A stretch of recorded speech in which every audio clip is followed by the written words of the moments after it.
So many things that we've been told about healing our lives and recovering from old traumas is wrong.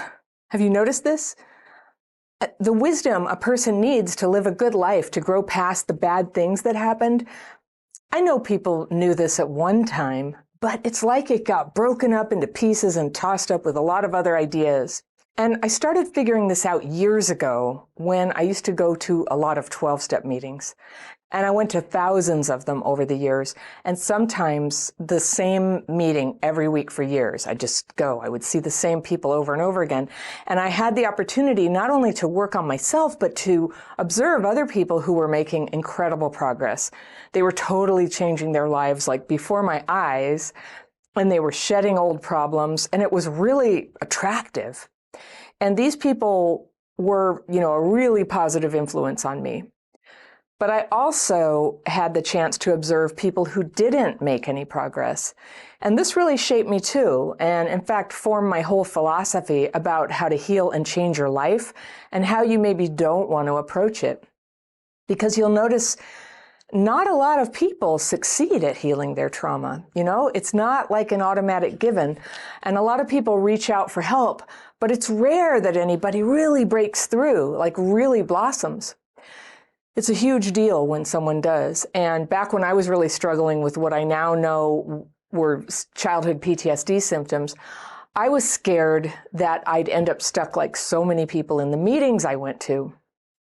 But I was determined to find a way to do it, to be one of the people who heals and changes. And so I was paying attention and taking notes. And I sought mentorship, not just in 12-step, but in like a few different disciplines.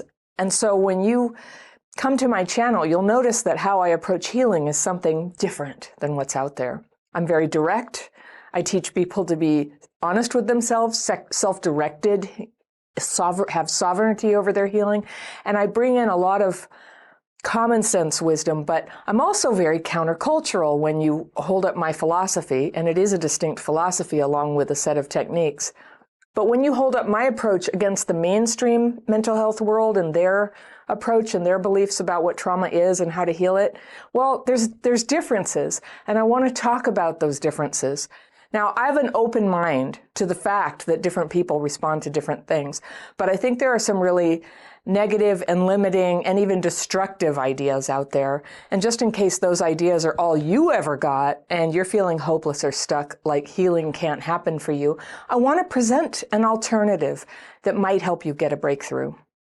Now, I love doing this work because all day I'm witnessing and communicating with people who are getting that breakthrough.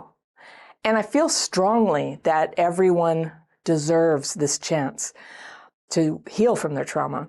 And I'm very driven by this mission. And I've always been interested in how people who are struggling with depression and trauma can heal and make positive changes. It was so hard to get real information about that for me when I needed it. But I had that breakthrough, and the healing work it's a lifelong project.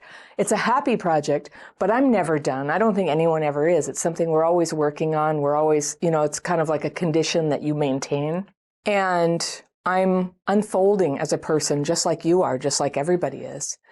So I have complex PTSD. And now that I know what it is, I can see that I've always had it. I had a rough childhood. I've talked about it in my courses and on my videos. It was mostly because my mother had severe alcoholism, and that brought in all the problems that go with alcoholism. And I'd say the CPTSD symptoms, I first remember them when my mom moved us to a new state when I was 9, away from my father, and I lost him, and I lost my support system. So I was isolated. And it got worse in my teens when I started having sex. And it's common for kids who were abused to sort of fall apart at that point in their lives. And then I got my heart broken. Then I got my heart broken a whole bunch, and then I really got my heart broken in my late 20s. And at about the same time, I was a victim of a violent crime. And also, in the same couple of weeks, my mother died. So I was effed up. I was not just sad, I was scared. I was freaked out. And that's when it became obvious that something was really wrong with me. And there was no name for it. And it also became obvious that doing normal mainstream therapy not only wasn't helping me, but it had never helped. And in fact, I think it was kind of making it worse. So I thought I was some kind of really extra screwed up person. I was convinced that my therapist was judging me, like for, being so unresponsive to things that were helpful to people in normal cases. And they definitely didn't know what was wrong with me or what to do, but they thought they knew what to do. And they didn't really address the self-defeating behaviors that were all over my life and creating an extra load of trauma and drama. Like 80% of my trauma at that point was self-created stuff. There was the childhood that led me to the self-defeating behavior, but those behaviors were then really bogging me down.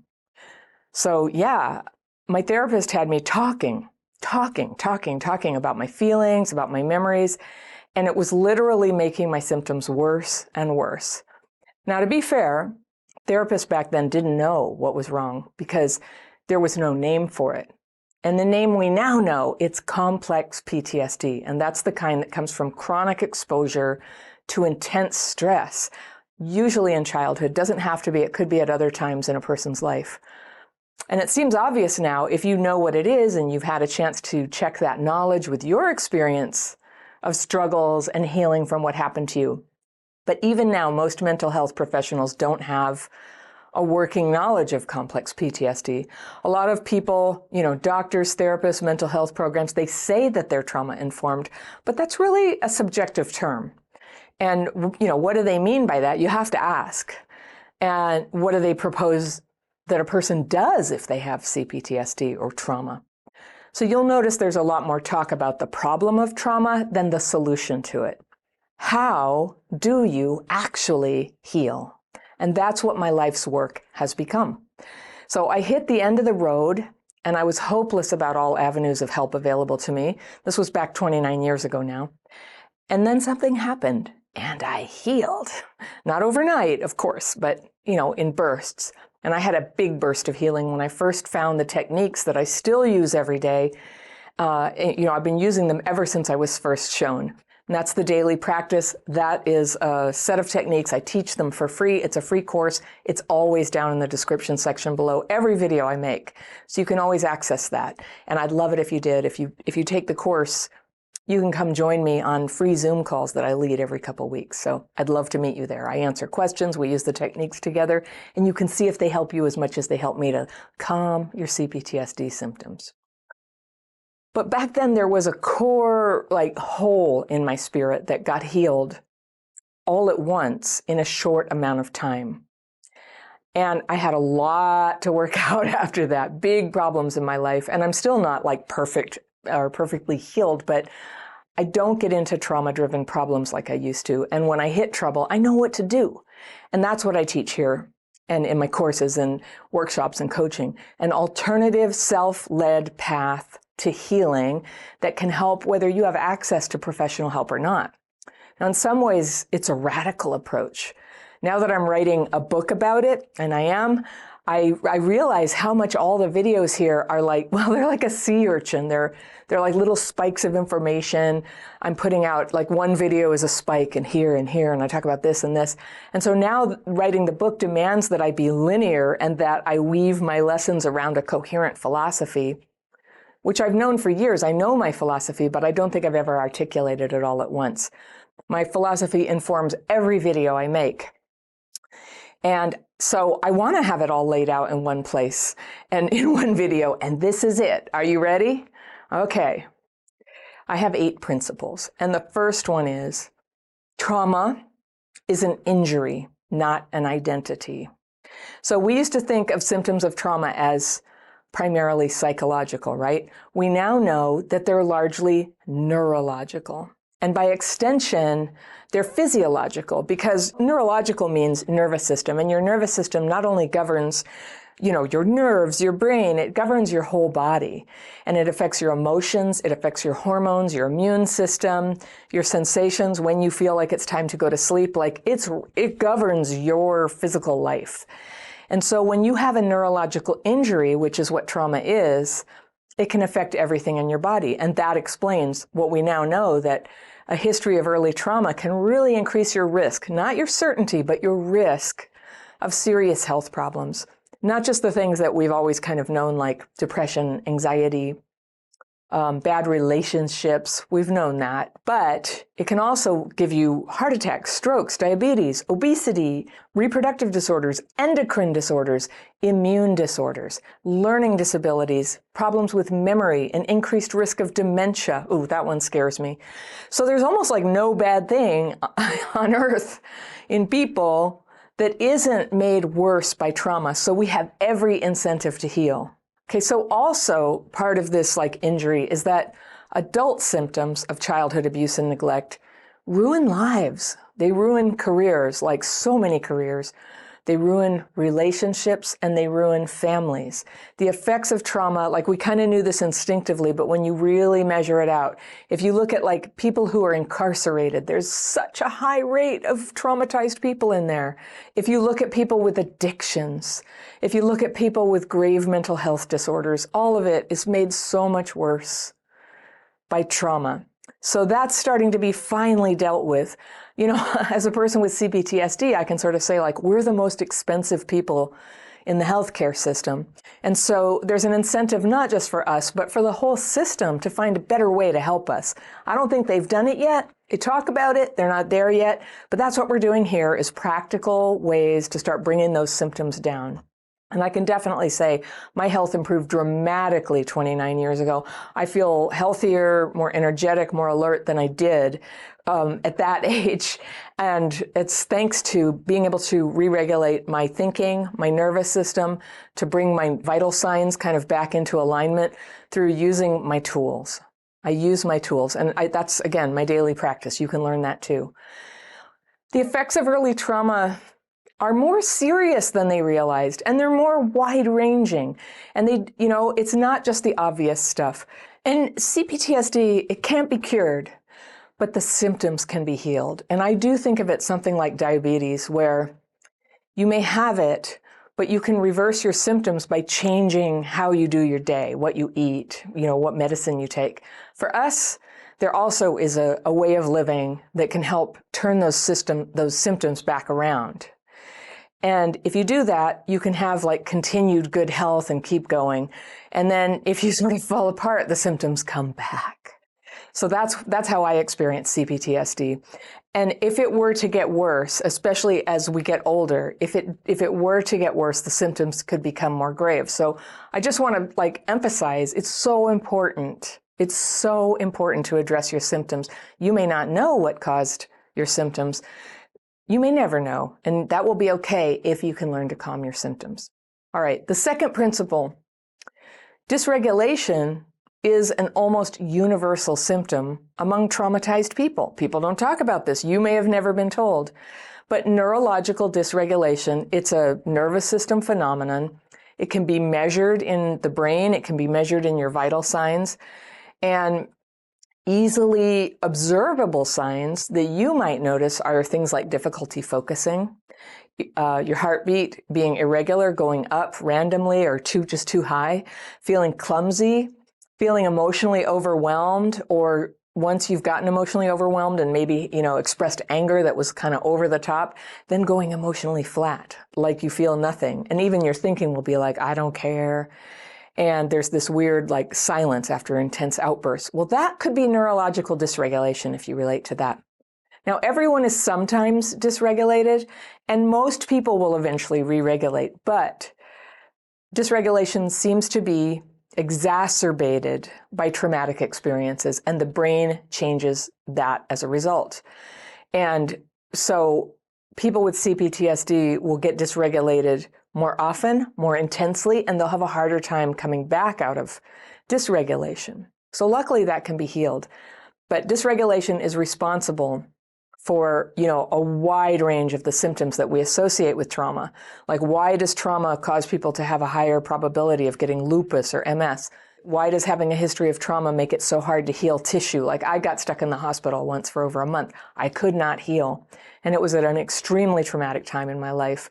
And I had surgery after surgery after surgery. And they kept saying, we don't know why, but you're, you know, like just everything keeps breaking down after we operate. And then I got back, I had left my daily practice techniques. And then I came back to them. Like, I just came back and started really working on calming. I didn't know what dysregulation was at the time. I didn't know what CPTSD was. I just knew that I was really freaked out again. And I pulled it way back using my techniques, and then I healed. Then my body healed.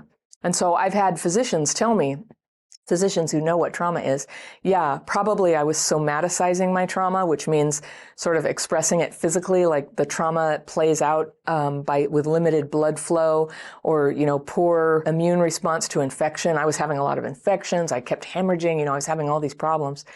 And then my body kind of pulled it together. And it pulled it together when I was addressing my trauma symptoms. So again, I did not know that was trauma, but later I looked back and it's like, that's what it was. My daily practice that I was using the whole time. It was calming my symptoms. And the effect when I'm using my tools consistently is always like an improvement in my physical well-being and my mental focus. So dysregulation also has cognitive elements. There's emotional disruption, and I would say emotional, like developmental delays. And so there's like this damage or delay to our ability to connect with other people, our ability to kind of read the room and sense what other people are feeling, how to face up when things are awkward and how to apologize or how to ask someone out. All that stuff, it can get delayed because trauma is it's doing something with the neurological injury that's a little hard to connect. That's what it feels like to me. And it's consistent with some of the research that I've seen. Now, self-defeating behaviors that result directly from dysregulation and from the injury of trauma. Self-defeating behavior, I feel like, does not get addressed adequately. And I don't know, I saw something like 11 therapists, and they were always like very ready to talk about what my mom had done, what the suffering was in my life. But in terms of the mistakes that I was actively making that were making my life terrible and driving people away, I had a harder time getting help. And I don't know if they didn't understand or relate, or if they were trying to go easy on me. They thought it would be too distressing for me to be confronted or criticized about stuff that I was doing to mess up my life. And I ended up, what I ended up learning, my daily practice, as well as, getting some, like a big truth bomb in my face, was from a woman who was a peer who showed me the daily practice. And she was just like, yeah, you have to stop hurting people. You have to stop being selfish. And I was like, what? Nobody had ever told me that. Like, there was a lot of talk about how other people had been bad, but just it never came back to me. And I was so ready, because the beautiful thing, when you realize like it was you who was making a lot of the mistakes, it was you who was being rude, selfish, using people socially. Yeah, I had a lot of stuff going on. But when you know it's you, it's like, guess what? It's something you can change. Now, what my mom did, I couldn't change. My mom died before all this, she died at the beginning of my healing process. Not a coincidence. Like, I started healing as a result of all the pain that was in my life at that time. And that's when I could begin to get honest with myself about the role my self-defeating behaviors played. Some of the attitudes I had were social or cultural, and some of it I learned from my mom. I grew up, part of the time my childhood was in a commune. It was very crazy, druggy, people having sex on the floor, that kind of thing. And, it wasn't exactly a great moral education for me. And it's not like I didn't learn anything about like a good way of life or what was a way to be a good person. There's a lot of ways to pick that up. A little bit from my parents, from some good teachers, friends' parents, TV, good old TV, Where would we be without it? Like, how should I act? What is a good person? So I learned all of that, but a lot of my suffering and a lot of the ways I was doing self-defeating behavior was from cultural messages like, hey, I have to be authentic. I have to be myself. I have needs. I was just kind of like taking those things a little too far. I didn't know any better. So these three, which is dysregulation, disconnection, and self-defeating behavior, they flow into each other and they make each other worse. They can also make each other better, but when your trauma symptoms are getting the better of you, it's usually like a ping pong between those 3 points: dysregulation, disconnection, and self-defeating behavior. Now, all three of those things, there's one thing that activates them, and it's triggers.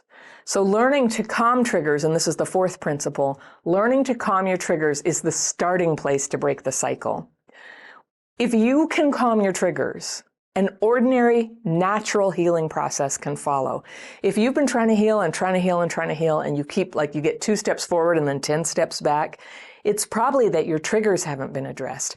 And these days, people say triggered, it can refer to anything really, like something you don't like or you disagree with. But when we're talking about triggers in the context of trauma, we mean something that sets off the neurological dysregulation. A stimulus happens, and for reasons you can't totally understand or control, a nervous system reaction kicks in. Your heart's pounding, your thinking gets distorted. Really, if you do a brain scan, left front cortex is going down, less activity. Right front cortex is your emotional center. It's going up. What's going down over here is reasoning. So less reasoning, more emotion. That's what it feels like to be triggered.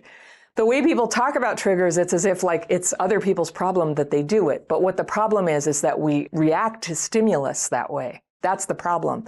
You can learn to calm it. And it's a lot more productive to learn to calm your reaction to things that trigger your neurological dysregulation. Way more productive than trying to get other people to stop being themselves. People are going to people, right? Stuff is going to happen. People are going to overlook you. They're going to criticize you. They're going to reject you. Like, this is always going to be part of life. They're going to not get you. They're going to team up with each other and leave you out. Like, all that stuff, like, that's hard for a person with CPTSD. But when you learn to calm your triggers, it can't set off that like, boom, dysregulation, disconnection, self-defeating behavior. So you can practice this and you can strengthen yourself. Practiced and strengthened against triggers. Now, calming can largely be accomplished through simple techniques that you manage yourself. You don't necessarily need to see a professional for this. These are things that many generations for thousands of years have known about how to start calming down the nervous system. And if you ask me, it should be the first line of treatment. And it includes things like intense exercise, doing something that involves the left side of the body and the right side of the body, like marching. And actually, when you do one of these exercises with other people, it magnifies the beneficial effect. And so that's interesting, right? For thousands of years, soldiers have marched. And then they also will sing or chant together, hey, hey. And doing that together with other people, the voice, the body, it's how people re-regulate. Nobody maybe knew that's exactly what was going on, but people have figured this out. And I think that if people are like fighting in a battle, you bet they're triggered. Their trauma is activated. It's going on right now. And so it's only practical that they learned how to sort of bring their nervous system back into line so that they could manage their bodies and their body systems and pay attention and sleep at night. All of those things are critical for anything intense like battle, right?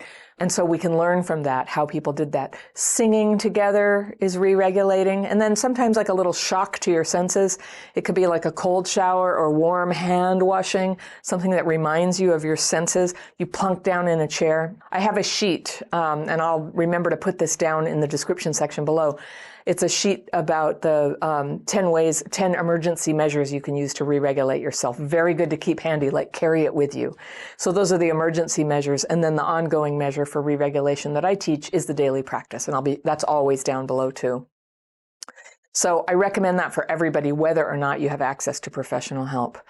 This lack of awareness or focus or solutions for treating dysregulation is why conventional methods have been so minimally successful to treat complex PTSD.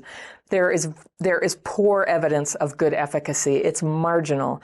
And a little bit, you might even question it because, especially where drugs are involved, there's this incentive to hand select the studies that are included in, the measurement of is it effective. And there's ways that you can really jigger the research to make it look like something's more effective than it is. But it's, placebo, therapy, medication, they're all kind of close. And physical exercise, intense physical exercise, has recently been shown to be at least as effective as therapy or meds, or both. And I just remember when I had acute PTSD, nobody told me that. They were ready to just slap me on some medication. And I didn't want to do that because I had had this powerful experience when I first got my daily practice of having my depression go away. But then something really bad happened and I got into like adult onset PTSD symptoms, which had me looping and looping on the memory of the bad thing and going into sort of like adrenal overdrive. My heart would pound. And I was getting worn down. It was going on for a year and a half, and I finally mentioned it to a doctor, and I had been in therapy for months at that time. They were like, oh, you got to get on medication. But I didn't want to, and I said, hold on, and I got online and I researched, and there were a few things that I could do that I thought I just wanted to try first, and it was intense exercise. So for 45 minutes, I would run, or I would like walk up a hill, something to get my heart going and get sweat going. I drank a lot of water. I stopped eating sugar or consuming alcohol, and guess what? My PTSD symptoms went way down, like most of the way. And sometimes if you can go from here to here with those symptoms, from here you've kind of got it. You can, it's no longer getting the better of you, and you can start to manage better. And that's what happened for me. I did those simple interventions and didn't have to go on the medication. So talk therapy is largely focused on noticing feelings and recounting memories. And while this is counterintuitive, talking about your trauma can be a trigger for dysregulation. And when you're dysregulated, you can't really process emotions or memories. Even if you had some sort of breakthrough, you would have a hard time remembering what happened during your therapy session. And that's what happened to me. I would just I remember thinking, oh, this is kind of good. But there would be between sessions, I would just regress. I would just go right back. But it became very clear to me that talking about trauma was dysregulating to the point that it was counterproductive. Now, I recognize everybody needs at some point to talk about what happened, especially, maybe right after it happened, or as you're trying to figure out, or before you've ever gotten validation that, yeah, that's a trauma, that's really hard, you deserve care about that, you should have had something better. So we all need that. There's a brain pathway when you talk about trauma that can set off the whole neurological dysregulation. James Pennebaker, University of Texas at Austin, has written about this. He's done a lot of research on it. Writing about, harsh things that happen in trauma is a way that you can get it out without having to re-trigger the language center of your brain, which is where, for whatever reason, it goes off. It's a calmer way to get it out. And when I've written something like that, I can then read it to somebody. And that's what my friend showed me. She was like, write your fears and resentments. This is a specific technique. So don't just go off what I'm saying in this video. Take the free course if you want to try it. But you write the distressing thoughts, and then you meditate, and then you read to somebody what they are. And that is a way that I can share with another person and get support if I want it about what happened without talking about it. But that really changes the game. And this is where my principles kick in. If you become a member and you join our secret Facebook group, we have one of our guidelines is go lightly with talking about what happened to you. We understand, but a lot of people's first instinct when they get into a healing community is, I just want to tell you what happened to me.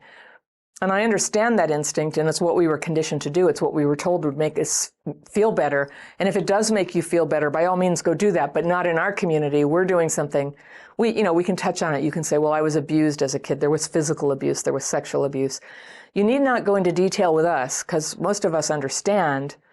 And that way you're communicating what happened, and then what everybody's helping each other with is, and so today what I'm struggling with is trust, or expressing myself, or setting boundaries, normal problems that people with a traumatic past have.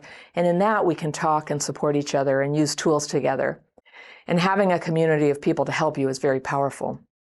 Now, I'm still talking about the problem with conventional treatment, and I just want to say medication. Medication can interfere with the natural inclination that people have to re-regulate when they get dysregulated. Everybody gets dysregulated sometimes. Most people eventually re-regulate.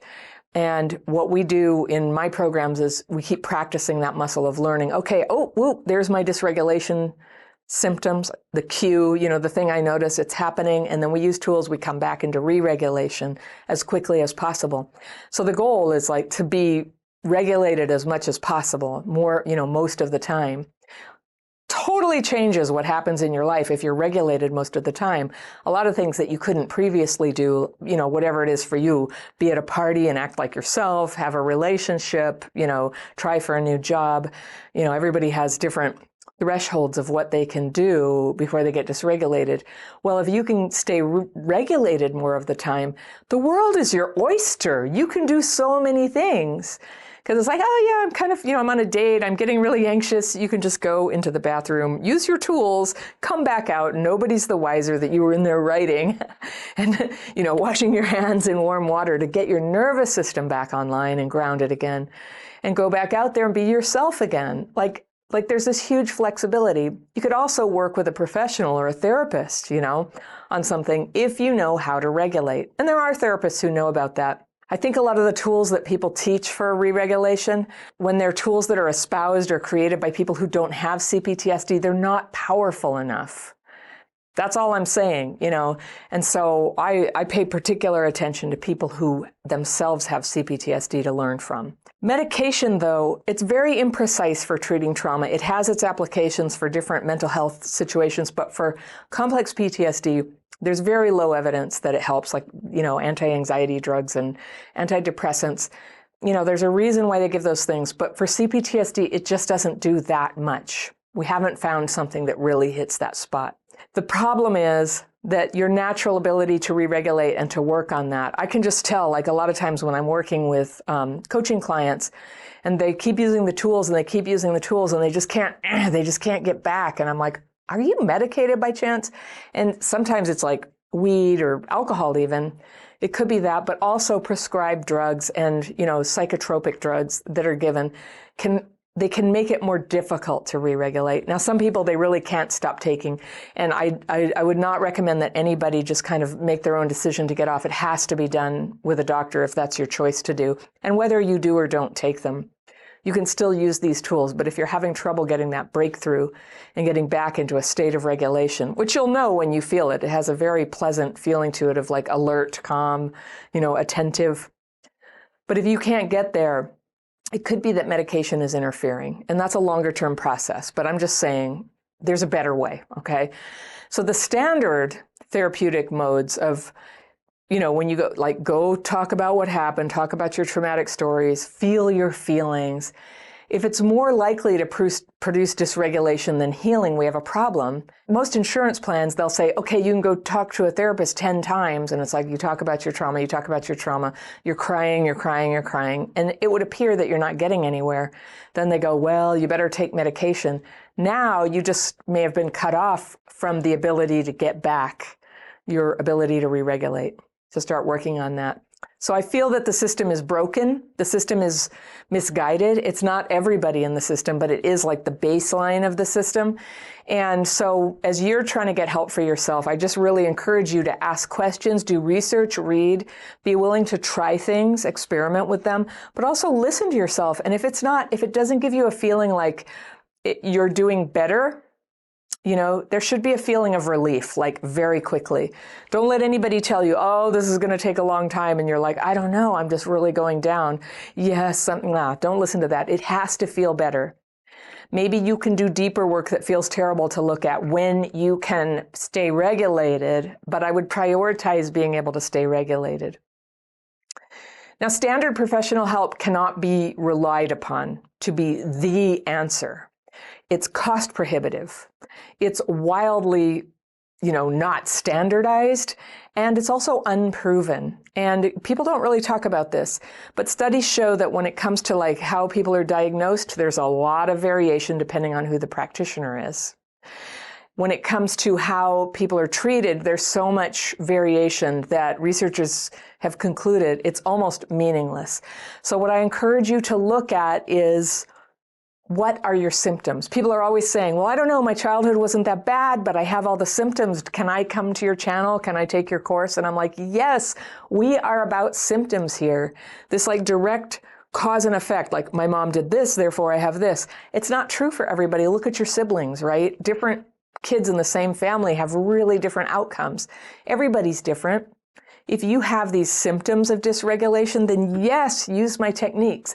If you're trying to get your life together because self-defeating behavior has gotten the better of you and you need to empower yourself to make a change, yes, these programs are for you. So, okay, next principle. Conventional beliefs about trauma have disempowered survivors. The power to heal exists in present time. I insist, the power to heal is in present time.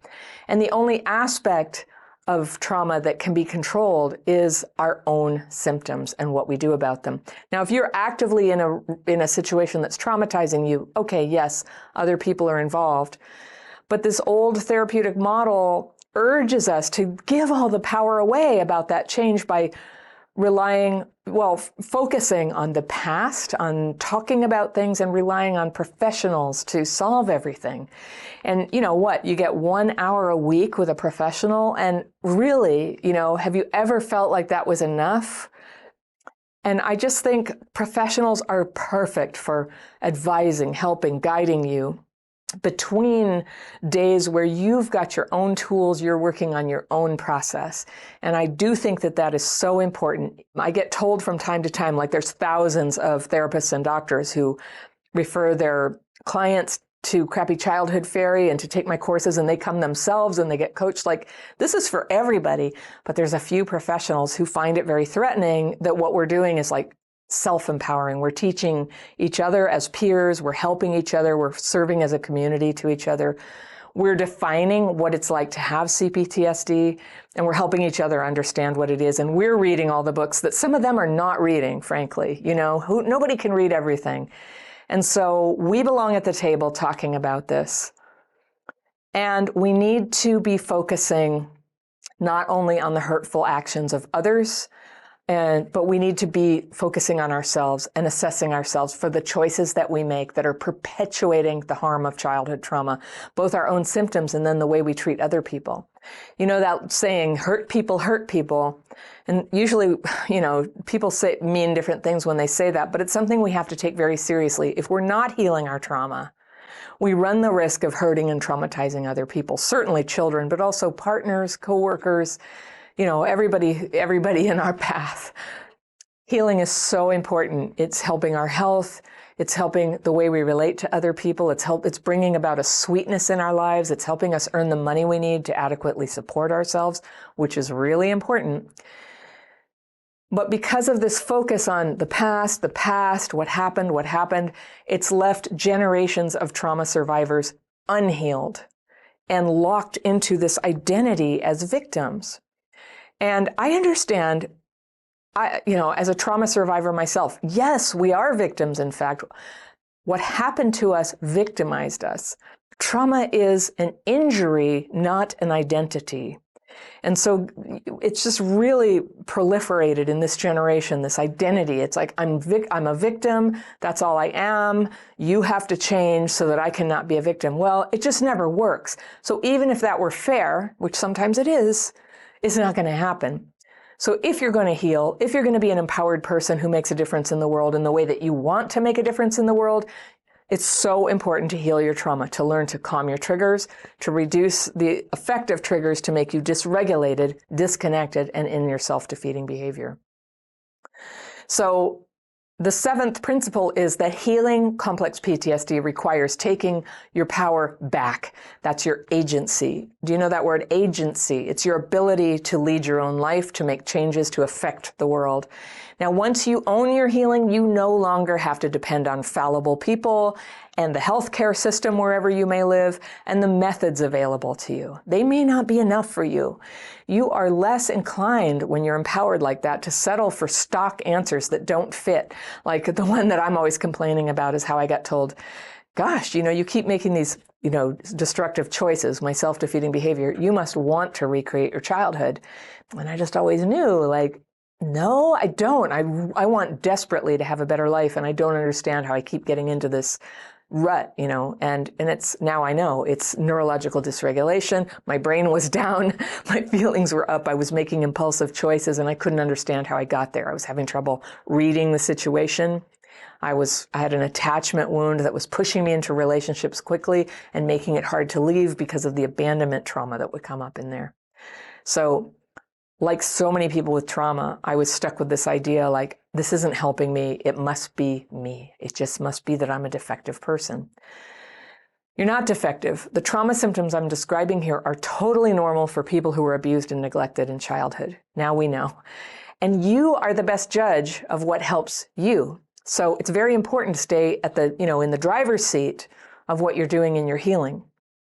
Confidence in yourself happens, it grows, it develops through courageous experimentation and a focus on identifying and healing the symptoms that you notice in yourself, and then changing your approach to life or the behaviors that are sabotaging you. And you can do this, and it feels great. Like your self-esteem just goes when you make these changes and discover that you actually can. But it takes a shift of focus from the traditional way that people are viewing trauma. It's like, oh, it happened to you, talk about it, and then one day you'll feel better. That day just never came, not through that avenue. So though other people can support us, there's nobody else who can actually make the healing happen for us. Not therapists, not partners, not parents. So don't even wait for them to apologize. Parents almost never apologize. But even when they do, which is nice, it's not going to change that you now have a neurological injury. If you have CPTSD, the damage is there. It's in here now. And so to repair the relationship when that's possible is a lovely thing, but you still will have your symptoms until you learn to calm them. So that brings me to the 8th principle. And this is that character development is essential to healing. And in particular, character development is important for developing the ability to connect with other people.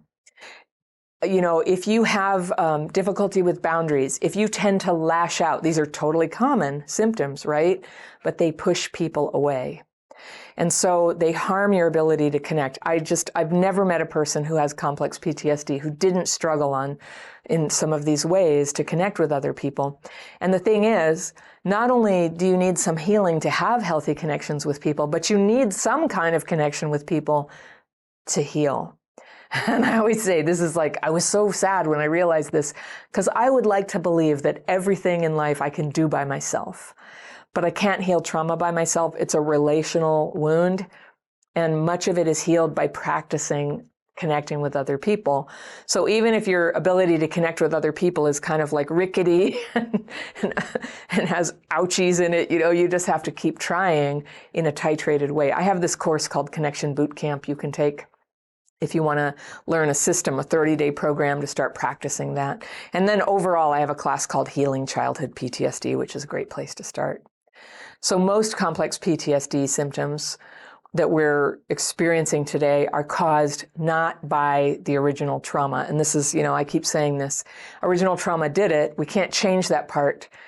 But that original trauma has led to some self-defeating behaviors, and those are causing us to re-traumatize ourselves. Now, it's still not your fault, especially when it's first happening, but I'm here sort of like ruining that innocence in you where you can say, I didn't know, because now you know. Your self-defeating behaviors are reactivating your trauma, are pushing people away. That, the loss of someone you love who rejects you, who breaks up with you or stops being friends with you, or you lose a job, like that's devastating to a person with CPTSD. It's hard for anybody, but that's why it's so important to learn these things, and why making a little change here and a little change there, it really starts to build so that you can maintain good relationships all around, or, start to improve them. It's a process, right? But you start to improve them, and then those good relationships give you more strength for the next move you're making in your healing. Character development is not taught in most dysfunctional homes. It's barely taught in schools, and most therapist offices don't teach it. I have a friend who was getting a PhD as a therapist, and they learn ethics. And ethics, I said, well, what do you learn? And it was mainly like, don't sleep with your clients. And there was very, very limited, you can't give advice to people, and you can't just tell them, hey, stop sleeping with married men. That's what's great. Like Crappy Childhood Fairy, I can say, hey, stop doing it. It's going to make you miserable. It's morally wrong. It's going to make your life unhappy. It's going to gut your ability to have a good relationship. I'll just be in your face. But that's character development, discerning what's right, what's wrong. That's so important to your healing. And that's a lot of what we got robbed of growing up. If your parents were drunk, high, fighting all the time, mentally ill, absent, you didn't get that moral education on like, how do you be a fine, upstanding person? But you're not going to be happy until you are. Like everybody's coded with that desire.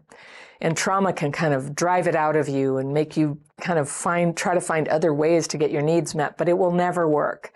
You need to be a good person, and you need to be yourself. Those are the two ingredients of being really fulfilled and really happy. And being fully yourself includes bringing your gifts to bear in the world. So there's a fear around addressing self-defeating behaviors because people confuse that with blaming the victim. And every time I talk about self-defeating behaviors, someone in the comments will go, "You're just blaming the victim. You're just shaming people." But I'm not. Believe me, everybody's walking around feeling the shame anyway of what maybe they did wrong and a whole bunch of other stuff that they didn't do. Now, the 12-step model is one example of the centrality of moral reckoning in healing. The point of healing isn't just to feel better, but to become the person that you can be. And that is all about clearing up the mistakes that you've made, the way you've harmed others. Complex PTSD suppresses and oppresses your true nature. And you risk losing forever the opportunity to express who you are if you don't heal. So on a large scale, complex PTSD robs the entire world of the loving and talented and creative person you are, of the participation of so many people who are right now, repressed under their trauma. They cannot bring it right now. And we are all suffering as a result. When you look out at the world and you're like, something's missing, it should be better than this, we've got to make it a better world. Well, who's missing? Like about 7% of the population who is suppressed under trauma right now. Trauma is part of who we are. It's not going anywhere. It's going to be part of our story forever. But healing the symptoms allows us to simultaneously accept what happened and then to transcend it, to become who we were always meant to be, which now includes your greatness as well as your history, your trauma. So many, many great men and women have had traumatic pasts. Trauma hurt them, but it didn't define them. In fact, it informed them, it deepened them, and it empowered them to have compassion and to be motivated to make a difference in the world. Now, true happiness requires that we develop and use our gifts to bring to the world what we're capable of bringing. And then having done that, to create conditions where everybody has the opportunity to develop their gifts. That is a full and happy and meaningful life, and I hope you'll take it to heart. If you want to try the techniques that are the very basis of how I was able to come out of that depressed, bad place and become who I am today so far, I really encourage you to try out my daily practice. Trauma during childhood can teach you to give away your power through self-destructive tendencies, through people-pleasing, and through an urge to flee conflict and responsibility and intimacy. To heal trauma, you need your power. Now, what do I mean by power? I want to share with you a hugely popular video from my archives that got so many views I had to make an online course about it. And I'll share a link with that in the description section below. But the whole phenomenon started with this video about getting your power back. If you're going to heal from the trauma of the past, you're going to need to get your power back. And what I mean by that is the life force that is generally drained and suppressed by trauma that gives you energy and focus each day to get up and take care of yourself. Now, when I say power, I don't necessarily mean power over other people. I want to talk about power as the inner resource inside where you know your next right action and you have the strength and confidence to actually take that action. Because it takes power to get up in the morning. It takes power to take a shower, to brush your teeth, to get to work on time, right? It takes power to get a job, and it takes power to leave a job that no longer works for you. It takes power to learn something new, right? To create something, to develop yourself, to be ready for a new job maybe. And it takes power to hold your ground and stay regulated around difficult people. So this is really what empowerment is. It's not something other people give you, like, I empowered these people. It's not really something that can be given. It's something that rises up within yourself through consistent, positive actions in the atmosphere of your basic good self. But power is also something that you can make stronger by steering clear of things that drain your power. So the trouble with CPTSD is it's really common for people to lose their power. And a lot of trauma-driven behaviors do that. They feel like a great idea, but they drain you in the end. So let's talk about CPTSD behaviors that take away your power. I'll tell you a bunch of them, and then we'll go back through and I'll tell you how you get back your power from each of those tendencies that people with CPTSD have. You'll have some of these, not all of them. So let's talk about the CPTSD behaviors that take away your power. And I'll tell you a whole list of possibilities, and you can see if any of them ring true for you. But after I go through them, I'll go back and I'll talk about how to take your power back if that's your tendency, okay?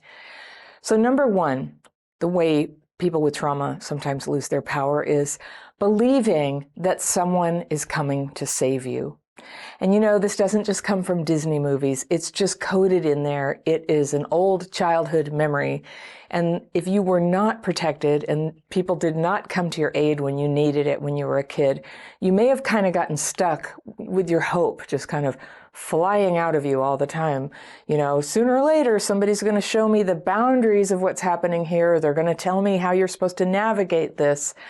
And one of the hardest things about growing up and then as you get older, it's this hard realization that comes when you grow up, sometimes gradually, sometimes it takes a long time, that nobody's coming, that sometimes people can help you when you need help, but mainly evolving your life and becoming who you really are is something you're going to do. All right, number two, this is a tendency that can drain your power, is believing that someone who hasn't apologized to you must apologize, and they got to do it right, or you're never going to heal. That's a really self-destructive belief, and it drains your power. It's basically taking all your power and putting it in the hands of somebody else, you know, with this idea like, and I totally believe you that they probably owe you an apology, but it doesn't have to mean that you don't heal. And to believe that anything can stop you from healing is to give away your power. Your power depends on you, you know, just having a basic mindset of like, anything is possible. I know healing is possible. I'm going to get to work on it. I'm going to do the best I can. And if things don't work, I'll change course a little bit and I'll keep finding what does work. That is a positive attitude. That's, you know, basically all any of us has. All right, number three, for things that drain your power, and it's trying to get approval from people who are mean to you or don't care about you. And I know you have people like this in your life. We all do. If you have CPTSD, it probably starts with parents, there's relatives, there's, you know, people you knew all your life. There's this weird way that when you're not treated like you're a real person, like a real child who has real needs when you're a kid, like the whole world conspires to treat you like that sometimes. Not the whole world, but you're going to keep finding a pattern with that. But if you dance around thinking that it's getting the approval that's going to solve the problem, and you're abandoning yourself, betraying yourself, losing yourself, trying to get somebody to like you, it drains your power. It drains your power. At a certain point, you need to approve of yourself. And to do that is sometimes going to be a project, because to approve of ourselves for real means you do things that you feel good about. You've cleaned up messes that you don't feel good about. So we'll talk about that when we come back through. All right. Number four, the thing that drains your power is avoiding conflict. Now, I know I sometimes advise people, avoid conflict. Don't go to a family holiday and get into it with people about politics or what happened in the past. Like, that will ruin your day and everybody who's there, including the innocent parties who were just hoping to have a holiday dinner with everybody. There's kids in extended families who are in the same position you were in as a kid, and if you can remember what it feels like when people are fighting. So there are so many good reasons to avoid conflict, but at a certain point, you need to stand up and actually have the conflict and speak up for yourself, or it begins to drain your power. All right, number five, the opposite of avoiding conflict is fighting everyone, just fighting everyone about everything. And I don't know, I've been that person before, and it's exhausting. It feels like a crusade. It feels like it's just happening to you, and you have no choice. But you do have a choice about who you fight with. And if you're fighting with everyone, you're probably going to drain all your power before you actually resolve anything. I totally understand the spirit of fighting everyone. It's like standing up for yourself, standing up for what's true, not allowing abuse. And yes, you don't want to do those things.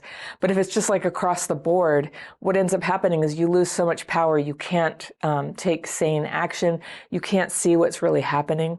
So you neither want to avoid conflict or fight everyone. There's this middle ground. Number 6 is using intoxicating drugs to cope with dysregulation. Now, those might be prescribed. We might be talking about alcohol, which is, it's not illegal. It's just intoxicating. And so are street drugs, obviously. But a lot of people will say, I'm self-medicating, with alcohol or weed or what have you. And self-medicating, I just think that's a nice way of saying using. It's just everybody's self-medicating when they use drugs and alcohol. When there's not like an underlying addiction, it's, we call it recreational, but it's always like on a continuum, right? From the first part of the continuing, it's like it starts fun and then it turns into, self-medication and trying to deal with feelings.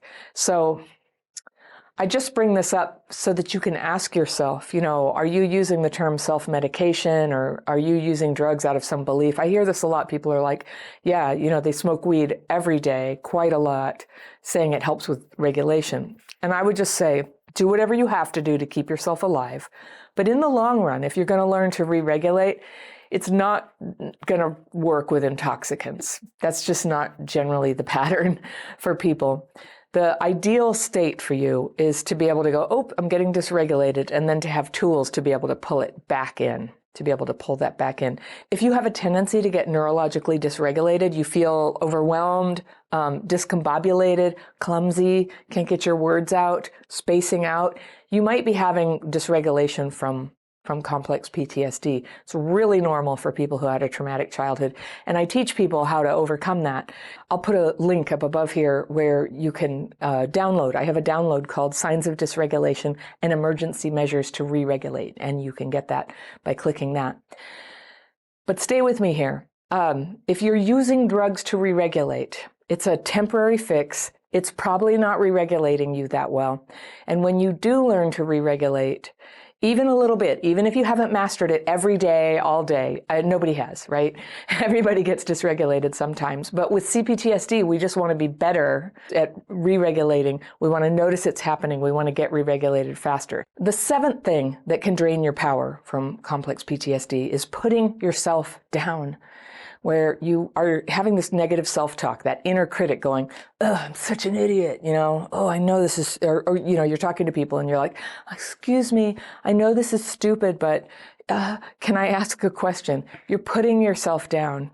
And it's a natural instinct that comes with the fawning. There's 4 trauma reactions: fight, flight, freeze, fawn. And fawning is when you're like, excuse me, I'm sorry.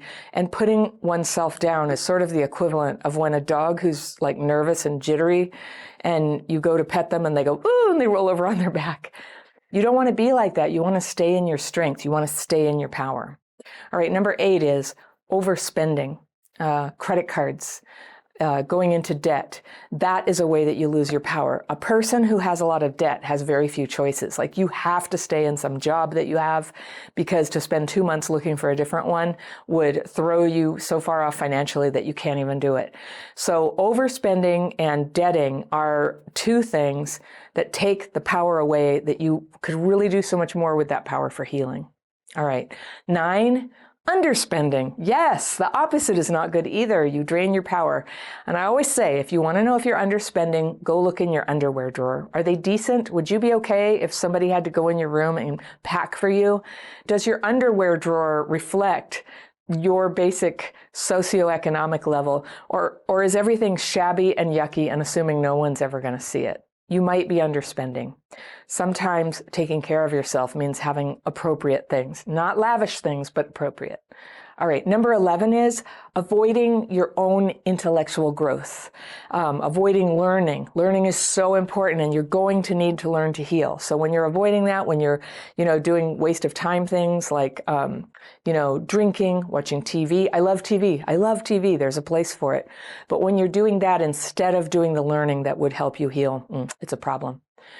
Number 12, staying friends with people who drain your energy, who diminish you, who put you down, who take a lot from you but don't give back. This is so common for us, but it drains your power, and it starts to affect how you see yourself, who you see yourself as being, what you think is possible for you. All right, number 13, getting into romantic relationships with people who cannot or will not go the distance with you. So if you're taking all your love and all that sort of powerful, potent life force of wanting to be in a relationship, very precious energy that you have, right? Possibly even having children. This is like a very important power and energy that you have. And if you're just taking it and just, giving it to somebody who doesn't care about you, you'll know if you're doing it, right?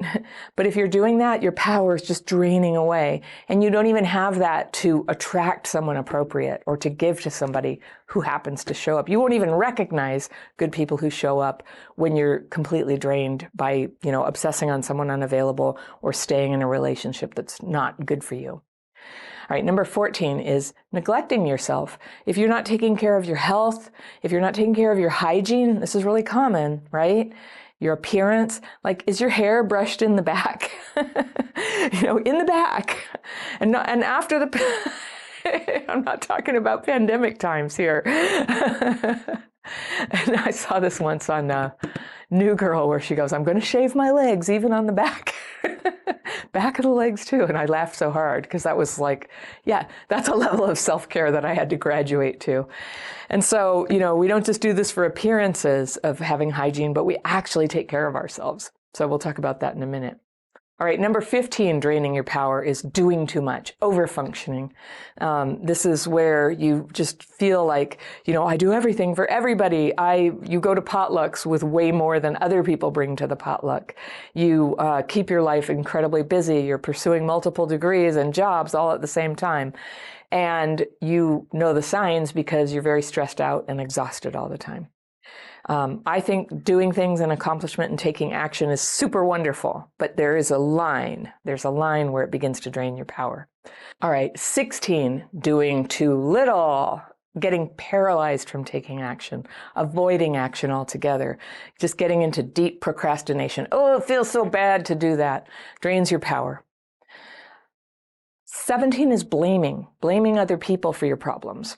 And you undoubtedly have problems that are caused by other people, but there can be this way where that becomes a deep rumination. It's a rumination that gets into your bones, and you think about it all the time, and you're like, if only this thing hadn't happened in 1981, everything would be different for me.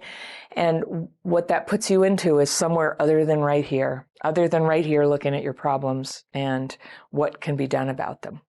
Losing power. Number 18 is cutting people out of your life instead of healing relationships when healing is possible and desirable.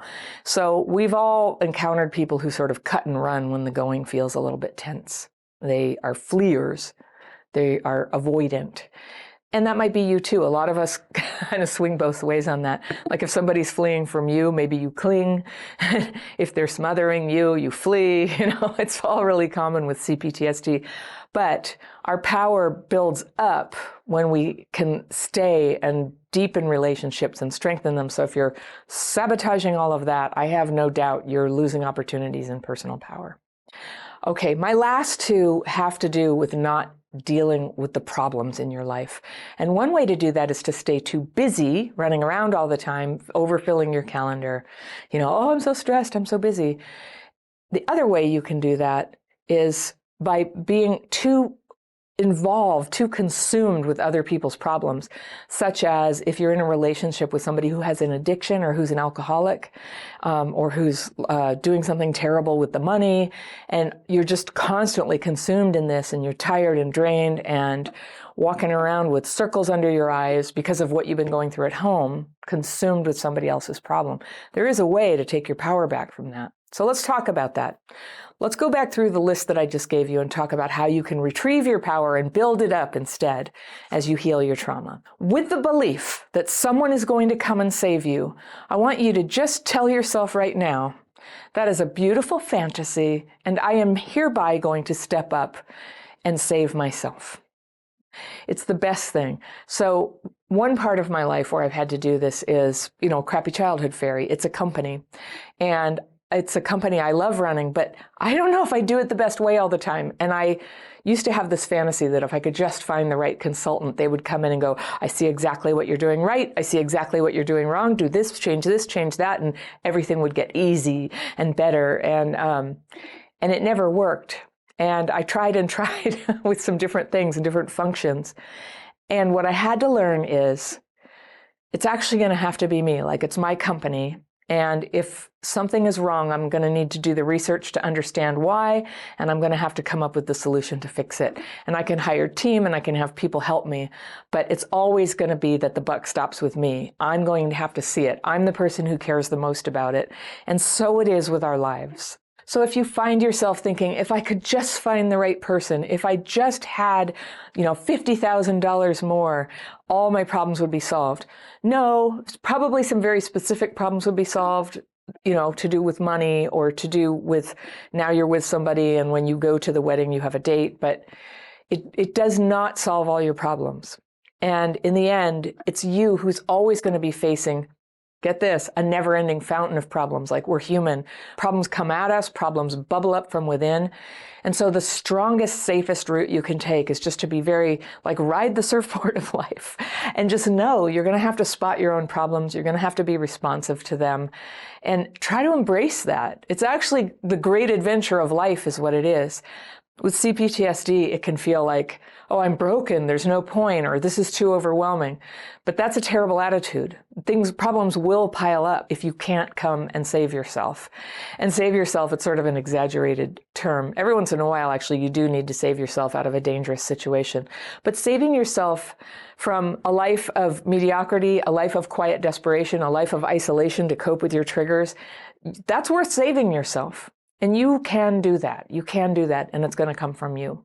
The second thing is, instead of believing that someone has to apologize for you to heal, just accept that they are never going to apologize. If they do, it'll be this incredible surprise, but you'll find out then it doesn't fix you. You don't need it to heal.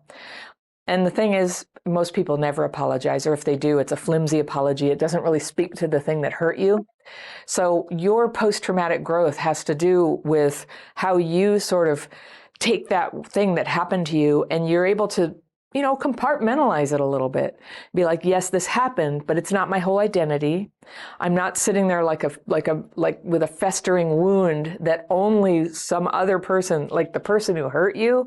Oh my gosh, you can't even, if they couldn't be kind to you in the first place, are they really going to help you recover? Are they really going to say the words that you need?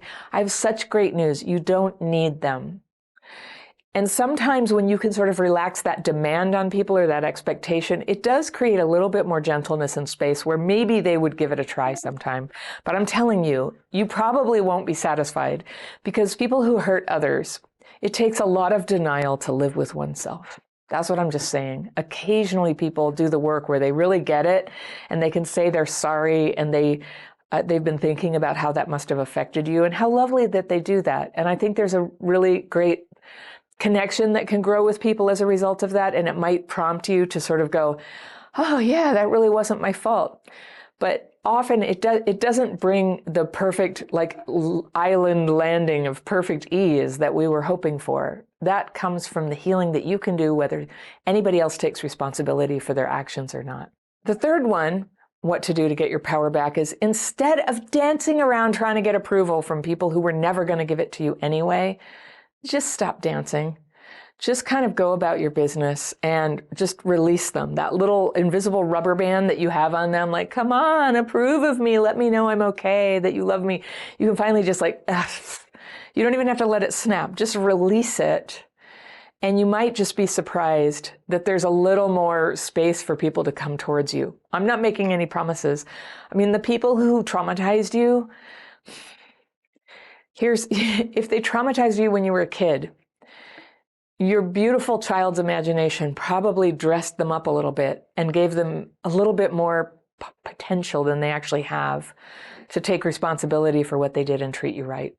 I'm sorry to say it, but if you can just accept that that's often the case and go ahead and heal anyway, then anything that they come towards you with, any positive thing that they can contribute, is great. That's just nice. It's just like a cherry on top.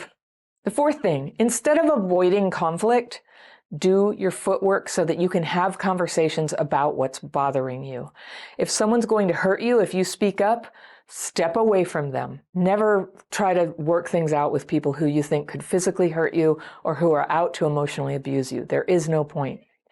If you're worried that someone will abandon you if you speak up, okay, here's my radical advice. Let them.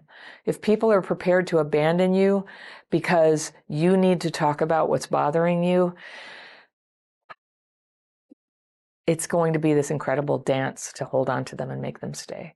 It's a drain of your power if you have to use your life force to try to keep somebody attached to you.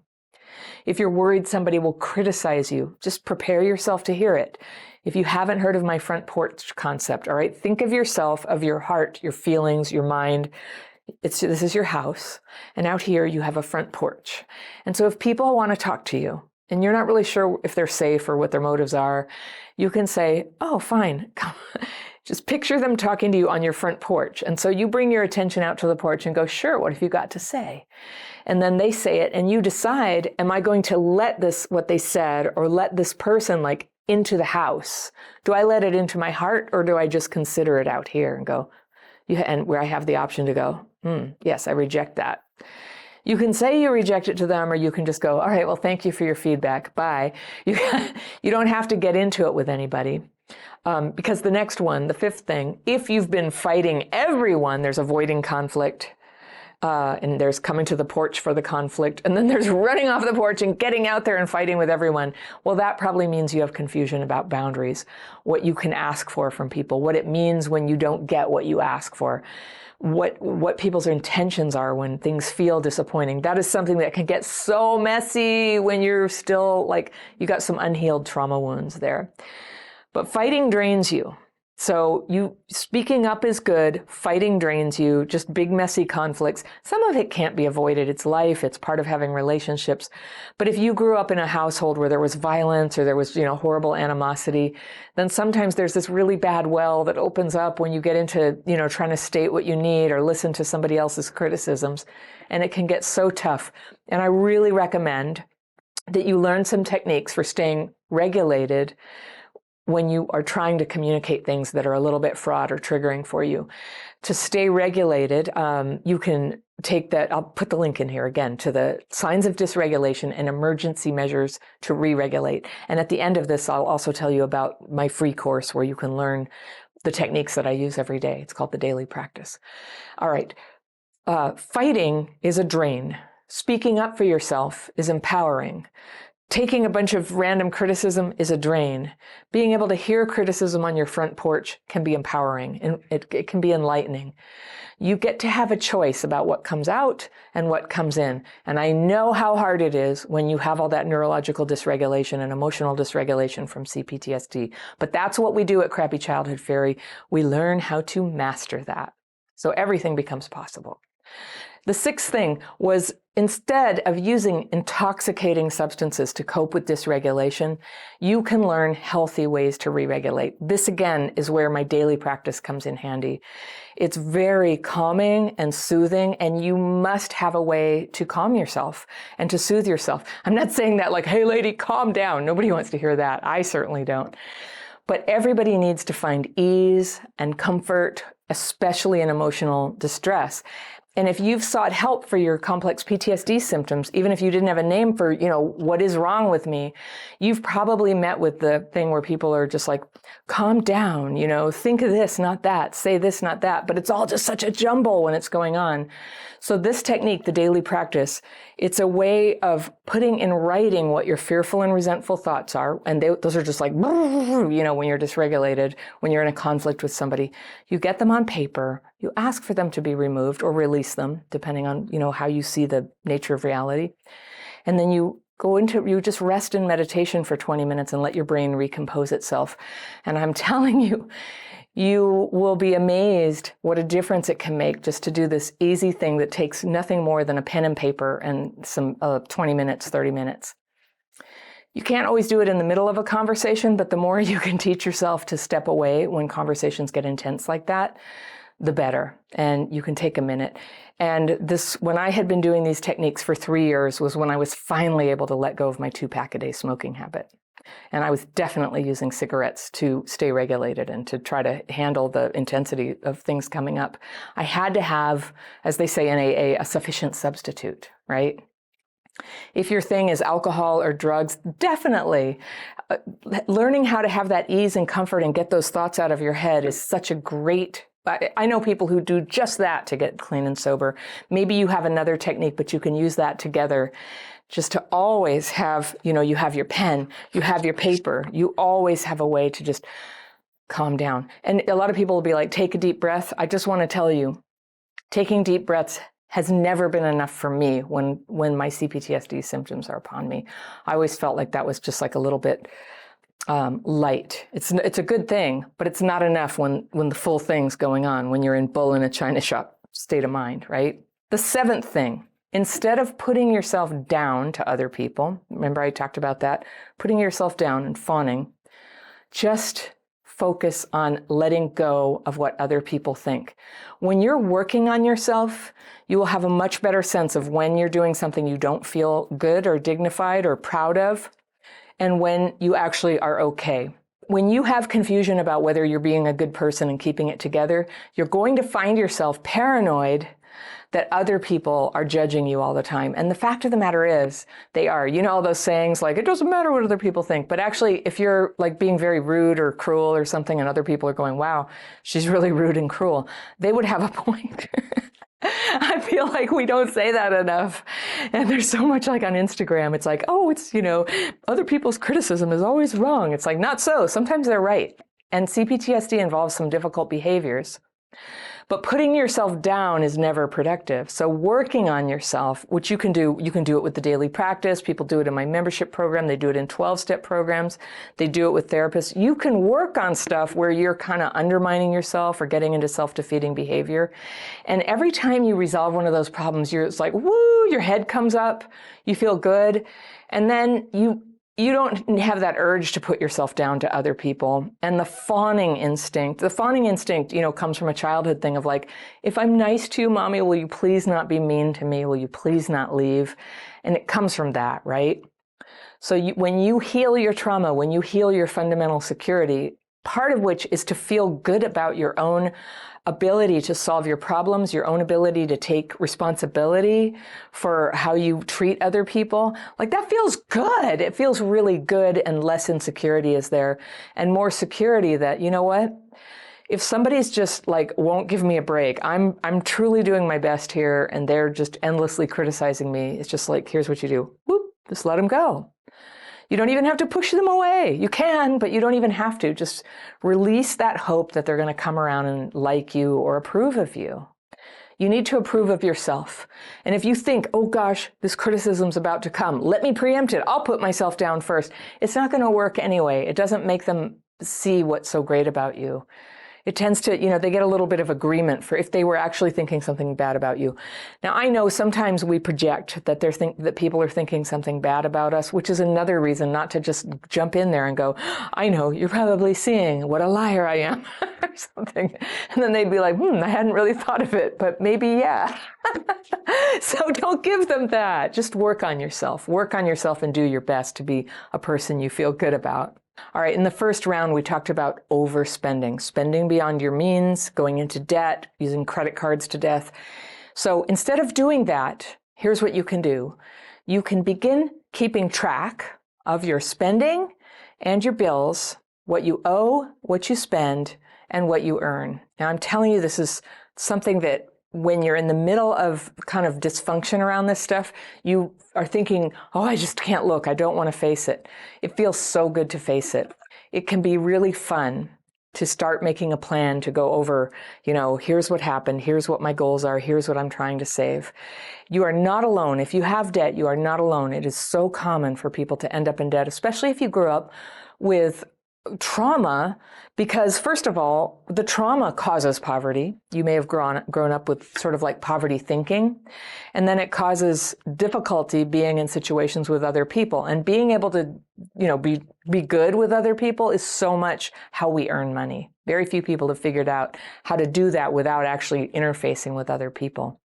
Having CPTSD can interfere with learning, and because, it's hard to pay attention. So you might be working with a few deficits, and you are not alone, and it's okay, and you don't have to be ashamed, but it's just time to start putting it together here. So one thing people I know who have struggled around money and debt is there's a 12-step program called Debtors Anonymous, and they have this thing that people do called a pressure relief group. I haven't done this myself, but I had friends who did it, and I always thought, gosh, that's brilliant. Like everything should have that, where a few people get together every week and they are really open with each other about what they owe. They bring their receipts, they talk about it. Like bring it out of secrecy and out into the open. You can do this with any kind of behavior like overeating or an addiction or anything that's starting to take you out of your, operating in your own best interest, is just bring it to the light of day with the support of other people. So I think that I've heard nothing but good things about that 12-step fellowship, Debtors Anonymous. You can check it out. You probably know exactly what to do. You make a budget, you pay down debts, you could do a snowball pay down or an avalanche pay down, and you can research all of that. I really like Dave Ramsey's book. I found that helpful when I got out of debt 10 years ago. It's hard to do when you're only thinking about your money sometimes. So it starts to become like a daily habit. And it's crazy how much when you can sort of put your positive attention on a problem every day and just sort of set aside time to deal with it, things just start to turn around like magic. I remember I started to do things like be careful about what gas station I went to. I used to just go to whichever one was convenient, but then I was like, it probably doesn't break the bank if I spend $3 more on gas this week. Petrol, for those of you in Britain. It probably doesn't make such a big difference, but I'm going to do it. I'm going to do the thrifty thing. I'm just going to keep doing the thrifty thing. And I got better about shopping and cooking at home. And I even would stop and pick up pennies when I saw them on the ground. Pennies are really not going to change my budget, but it was just the principle of the whole thing, the mindset of me getting into, I'm not going to let money just leak out of me, because that's what I'm teaching you here. Do not let your power drain out of you. And the money that you have in your possession that you are not leaking out all over the place is part of your power. It's part of your ability to make choices in the world. All right. The 9th thing is if you're an underspender, if you're not taking care of yourself, if your underwear drawer is shameful and you really hope nobody ever looks in there before you can get in there and throw out all those ripped, awful old undies and replace them with something new that fits you, that's appropriate, that you like, that you feel good in, right? And by the way, yes, it's possible to be both an overspender and an underspender, to be, hemorrhaging money out on vacations or trying to help somebody else, and then in your own drawers having shabby things and things that are not suitable for a person, in your place in life, your age, your more or less socioeconomic level. Do you have a decent pair of shoes that aren't stained? Do you have something nice to wear if you were to go to a dinner party? So many of us with CPTSD don't have that. And I think it got a lot worse during the pandemic when it just became possible to slump around, and maybe because of not feeling great about your body, you just don't have the right things to wear. So I'm just going to say, if that's resonating for you, you can get your power back by taking appropriate care of yourself. Remember I said nobody's coming to save you. People aren't going to come and just buy you a new wardrobe or tell you what to wear. Like, a little time and effort has to go into this. And I'll be honest with you, I am somebody who hates shopping. I get very triggered in department stores. It gets overwhelming within an hour. I don't know what it is. The sounds, the smells, the pressure, the old growing up poor memory of having to find exactly the right one thing that would have to suffice for all purposes, and getting like, I can't find one thing, and if I buy one thing and it doesn't work for this, I won't have anything. I just have this like old stuff that comes up. So how I take care of myself around that is I always shop alone. I drink a lot of water. I pause, I sit down, I take a break, and I get out of there. I just don't try to do it all at once. I will have a tendency sometimes to go, here, I'll just get 2 years of stuff at one store where I've just found a couple of things that fit, and I'll get all the colors and get that. Yeah, that's one way. It's one way, but like doing it that way is not really taking care of myself. And another part of your life to look at in terms of, are you spending a right amount of money, is bedding. Is your bedding suitable? Is it clean and comfortable for you? Is it the right temperature for you? So I've been very poor before and had to use, just a dirty old sleeping bag for a long period of time. And so I totally understand that. Sometimes that's how it is. But if you're in a certain place where you could have those things, but you don't bother to do it for yourself, it's possible that you're underspending, and it's a way that you're expressing low self-esteem and sort of telegraphing to the world if they ever, either keeping them out of your personal space. You don't invite people over, right? That's unempowerment, disempowerment to do that. But yeah, just shutting out parts of your life because you don't have the power to kind of meet life at a good place, at a good level, like wearing a nice, this shirt. I bought this shirt last year at a department store, I remember. And I remember I almost bought like 4 colors of it because I just like this shirt. It's comfortable, it looks okay. But I only bought one, and I thought to myself, if I really love the shirt, I can buy another one. All right, we talked about under-earning. And if you're under-earning, if you're not making enough money, then I cannot say enough about how important it is to have money, all right? A lot of people, and I think it's only people who have unlimited amounts of money, they're just like, hey, money's not really the important things. They have no idea what it's like not to have enough to eat. I do know, and I know what it's like not to have dental care. I know what it's like to have to stay in a bad relationship just to have somewhere to live, and I never, ever want to be in that place again. I'm so grateful to be able to earn a fundamental amount of money that means I have choices about where I am. And today I'm happily married. And so of course we live together, and it's a great situation. I am all about, though, saving for my retirement. I'm all about saving for us so that we have a suitable place to live throughout our lives, and helping my kids through college. And remember, I'm somebody who only got out of debt 10 years ago. So I'm very focused on that, and that's a way I take care of myself. And the signs that I'm not taking care of myself is a sense of dread and worry. And so sometimes maybe things are okay, but I haven't come to peace around it. And so I'm worried, or I'm thinking about what other people have, and I don't have that much. I still don't have the material stuff that I had always thought I'd have in life. I'm not there yet. But with a little luck, I think I might get there in my lifetime. But I also, because I've grown up poor and because I use my daily practice, I have a lot of confidence that I can make a pretty good go of my circumstances wherever I end up. I don't want to be homeless. I don't want to ever be stuck somewhere where I don't want to be. And so I take very good care of my earning. For people with CPTSD, one way it's done is you're not going for the opportunities that you're not working in a job that would pay enough. So I see a lot of people who are working in low-pay jobs and then resentful all their lives that those jobs don't pay enough, but they don't pay enough for anybody. They don't pay the level that you would like to be earning, and then staying in the job, staying angry and like, this is not fair. And one example of this is teachers, right? My mom was a teacher. Some of the great people in my life were teachers, but as we know, teachers don't get paid very much. And we know that going in. So what I sort of have to say to people is, taking care of yourself means being very clear with yourself about how much you need to be earning. And if it's more than a teacher makes, then being a teacher may not be a good career for you. You need to go into something that pays better. Now, a lot of careers also require research. If you're not earning what you think you should earn, and the other way this can happen, it's like you don't go for the type of job or career, or you're in the career, but you resentfully, just get made invisible by people. You don't get offered raises or anything. As you may have heard, this is very common for women. asking for a raise. It feels too confrontational for many people. It was something I had a hard time doing. But you know what? I got a raise. I haven't had a job with an employer for a long time, but I did consulting. And in many situations, I had to raise my rates over time. And the hardest part of that was the inner job of just deciding that I was worth it and that I would work hard enough to continue to be worth it, that I would deliver work worth that.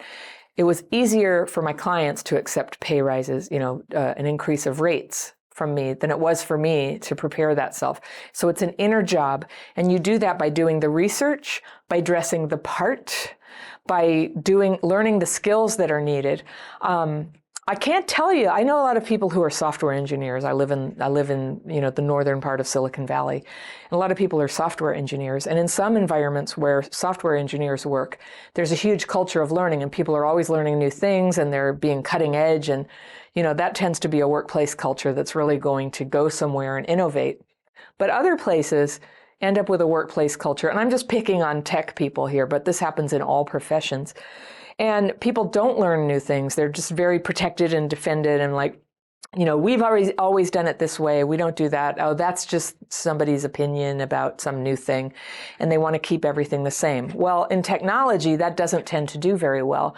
In all careers, it pays to read about your industry. It pays to learn about what interests you. And it pays to learn about things that are completely different than the work you do. Because sometimes getting outside of the work you do and learning about something stimulates your imagination so that you can contribute positively. And if you're going to increase your income, then contributing positively to the workplace, to the teamwork, to whatever is going on there is the number one thing that you're going to be able to do. You're going to need to be able to do that. It doesn't automatically get you a raise. You have to be good, and then you have to ask for the money that it warrants. And if that can't happen there, you need to have the guts to move on and find a new job, which also takes research and preparation and all that stuff. But power, I just wanted to talk a little bit more deeply about earning money. So often, people who are in an abusive relationship, and especially if they have children, feel like they cannot leave because they neglected their ability to make money. And neglect is a hard word. A lot of people stayed home to care for kids. But now they must get out. There needs to be a way out. I see nothing wrong with living in a shelter, getting welfare, whatever you have to do to get out of an abusive situation. But ideally, of course, no one wants to stay stuck there for long. It's an act of personal growth to learn things and take action in a direction towards where you're trying to go, which ideally is doing work that is meaningful to you and making enough money to live decently. Very important to be able to live decently. Studies show that beyond living decently, like more money doesn't necessarily increase happiness. Enough money that you have choices and you have sovereignty over your own life. You live where you would like to live. I don't live in a mansion. I might like to live in a bigger house, but I live in a safe place. That's what I mean. Another reason I want to give you for learning more, I talked about learning and neglecting your learning. If you've been neglecting your learning, one reason to really get into it is not only does it help, it put you in a more powerful position to do the kind of work at a level of pay that's more suitable for you, but it makes you more alive and it makes you a more interesting person. It activates something in your brain when you're learning, either reading a book that's challenging or taking a course, if it's online, if it's not. I'll admit, and I know some people have bought my course and they're like, I'm sorry, I never actually took it. And I'm like, I understand, I've done that too. But to actually engage in learning, it makes you more powerful, more interesting. It costs some of your free time. It might cost some of the time that you would otherwise spend socializing, and socializing is important too. But I promise you, when you increase your learning, it will dial up the quality of how you spend your time. It will dial up the quality of how you spend your time, and it will increase the wonderfulness of the people who are drawn to you and want to hang out with you. We're up to like the 12th thing here. If you've been staying friends with people who drain you and making you feel bad, it's time to talk to those friends about how you feel. Or if you're ready to let them go, you don't even have to tell them how you feel. You can just let them go. When you feel better about yourself, your relationships will tend to evolve. The people who were never going to sort of come along and be respectful and kind and supportive of you, they will fade away. They often will fade away angrily. They don't like something. Oh, you think you're so great. But they will sort of take themselves out. The good people in your life, they might be there now, they might be people you're soon to meet, but they will come to you, they will be drawn to you because they match you. They are also at a level of growth and growing that is similar to yours. They won't resent your growth, they will like it. They will want what you're doing in your life to be a good influence on them. And likewise, they will be a good influence on you. The 13th thing, if you've been spending good years of your life in romantic relationships with people who chronically disappoint you, who hurt you, they can't grow with you, they can't commit to you, or they can't commit to themselves even, well, think of them as a room with a sticky floor. It's hard to leave. You can't get your feet up, right? But having a happy relationship begins when you get yourself out. It always feels like you're shutting the door on love, like you're giving up the only chance of love. But if that love is not making you loved, then the shortest path to being loved is out the door of that bad relationship. So if you're going to be in a relationship, aim for one that makes you feel good about yourself. That will be your sign. Like sometimes you'll be not sure, like, we have these differences, we have these qualities I like. But the number one sign is just like check in with yourself. How do you feel about yourself? Does this person bring out the best in you? Do they make you want to be a better person? Do they make you want to be more and do more, right?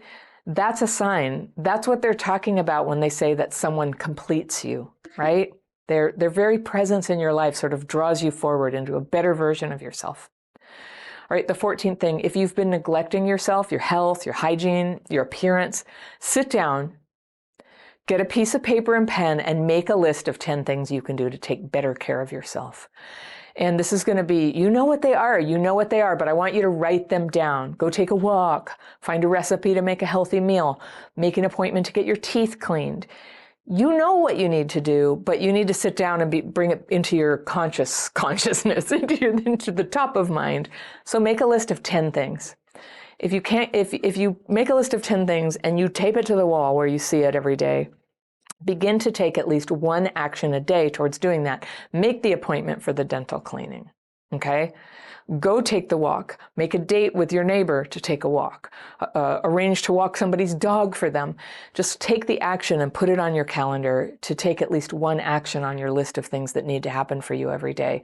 If you want to do more than one, great. But I'm always, with CPTSD, sometimes if you're going to be making positive changes, like let it be slow, let it be gentle, so that you don't have to quit and freak out and dive under the covers and hide from everything. Just a little at a time. Titration, a little at a time, adjust, a little at a time, adjust. That's how you can make some changes. All right, so if you've been doing too much, if you've been over-functioning, you've been giving your power away to other people, trying to show them how helpful you are, how totally on top of everything you are, trying to make sure that they value your friendship because, you know, you're going to step in. You hear they're getting married and that's it. You'll take care of everything for them. You volunteer. That's what over-functioning is. And people who over-function will almost always tend to crash. They'll do a whole bunch of stuff and people start to count on them. I've done this and I've had people do it to me. And then boom, all of a sudden they do this like flip on you. They're just like, they're so angry. They're so angry because in their mind, they've been working on this complicated equation where they will not say anything, but they'll be so busy and helpful that something they want from you is going to come their way. And then you have no idea they're even doing this. And so you can't deliver. You don't even know what it is. And they're just like, boom, and then they cut you out of their life. Have you had that happen? Or have you done it to people? So we don't want to do that. We don't want to do that. It's very good to be able to be active, to function, but not do too much. Don't do so much that you're putting yourself in jeopardy of having to flip out and run. And if you're connected with somebody, either through your work or your personal life, with somebody who is like doing way more than their share of things, like see if you can talk about that with them. If you can get things out in the open about what they're doing, what they feel good about, what they were hoping would be reciprocal, you might be able to save the relationship from their flip out later. You know, when their only way to set a boundary is to end the relationship. It's so sad, right? But it happens all the time. If you've been under-functioning, if you've been procrastinating, all right, you will think to yourself, there must be a magic pill for this, but there isn't. There's actually, what happens is you break the ice. You have to break the spell. Procrastination can become a spell by getting up and doing one thing. Do one thing that gets you moving and that brings you pleasure. Make it something that you actually like. Sometimes procrastination, it's like such a negative state that if you say, oh, I'm going to go, harvest all the broccoli and eat it for dinner, then I'll be like, no, I can't break the ice. So if you go, no, I'm gonna make brownies and have one. It's easier to break the ice. I'm trying not to eat brownies myself. But that's the idea of breaking procrastination. You do one thing, and when you're getting started, make it something that gives you pleasure. So like all other changes we're talking about, releasing old coping mechanisms is going to create a little temporary moment where you feel empty. Have you had that happen? So when you finally stop over watching TV or overeating brownies or whatever it is, it'll be like, oh, I don't know, I feel anxious. I feel like something's missing in my life. I need something. I need a brownie. I need Netflix. It feels like that, all right? When you start to feel that emptiness, here's what I want you to remember. It's good. That's really good. The empty pocket is where it's the thing you're trying to fill, and you're going to be able to bring your attention to it. And it's where you can sit and do the footwork to face what is in here and in your heart, what is scaring you, what's keeping you angry, what's keeping you stuck. This, again, is where I recommend using my daily practice. That's where we get the fearful and resentful thoughts on paper, out of our heads, on paper. You're going to surprise yourself how effective it is for reducing that hamster wheel thinking when you can get it on paper. It's a very specific technique, and I strongly invite you to come learn the specific technique. Don't just rant on paper. It's not a journal. It's not a journal. A journal is for remembering and recording. This is for, you just take out the trash. You're like, I have fear this and fear that, and I'm resentful at so-and-so because I have fear, blah, blah, blah. You get it on paper. You don't even have to write nicely. And then there's a thing that you write at the end that I call the sign-off, where you ask for this to be removed if you're inclined toward a higher power. If you are more working with your higher self, if you prefer to do that, you can release it, and then you rest your mind in meditation. All right, so that's free. You can sign up for it in the description section. The link is underneath every video I make down there, so you can always find it there or on my website. The 17th thing, instead of blaming other people for your problems, which causes you to lose your power, you can forget the role that other people have played in your past. Yes, I know that's sacrilege, right? You're supposed to talk about it and acknowledge it and grieve it. But I'm going to wager probably you've already done all of that. You've probably spent a lot of time talking about it, analyzing it, reading books about it, hoping that if you would just understand what happened to you enough, if you just were to talk about it enough, that you would begin to feel better. Now that could happen. It's certainly part of healing, certainly in the beginning. But if you've been doing that, if you've been paying for a lot of therapy, you're talking, and you're not finding relief yet, then something else might be needed to move you forward out of that. And that's, again, where the daily practice is. That's what it is. It helps you deal with what has to be dealt with, and then you can let go of the rest. It's a big release. Your healing doesn't always depend on talking, confronting, analyzing. Sometimes it's about naming, releasing, and then moving on with paying attention to your life today and trying to make it the best life you can. So it's a good exercise to look at your problems, even if someone has really pushed that problem on you, and just to ask yourself, what can I do to stop having this problem? Because usually, even if a problem was sort of dumped on you by somebody else's bad behavior, they're not going to fix it for you. It's you. You're the one. It's not fair, but here it is. Somebody's got to fix it, and it might as well be you. So ask yourself, is there anything I can do to solve this problem right now? And do what you can to detach it from the person who perpetrated the problem.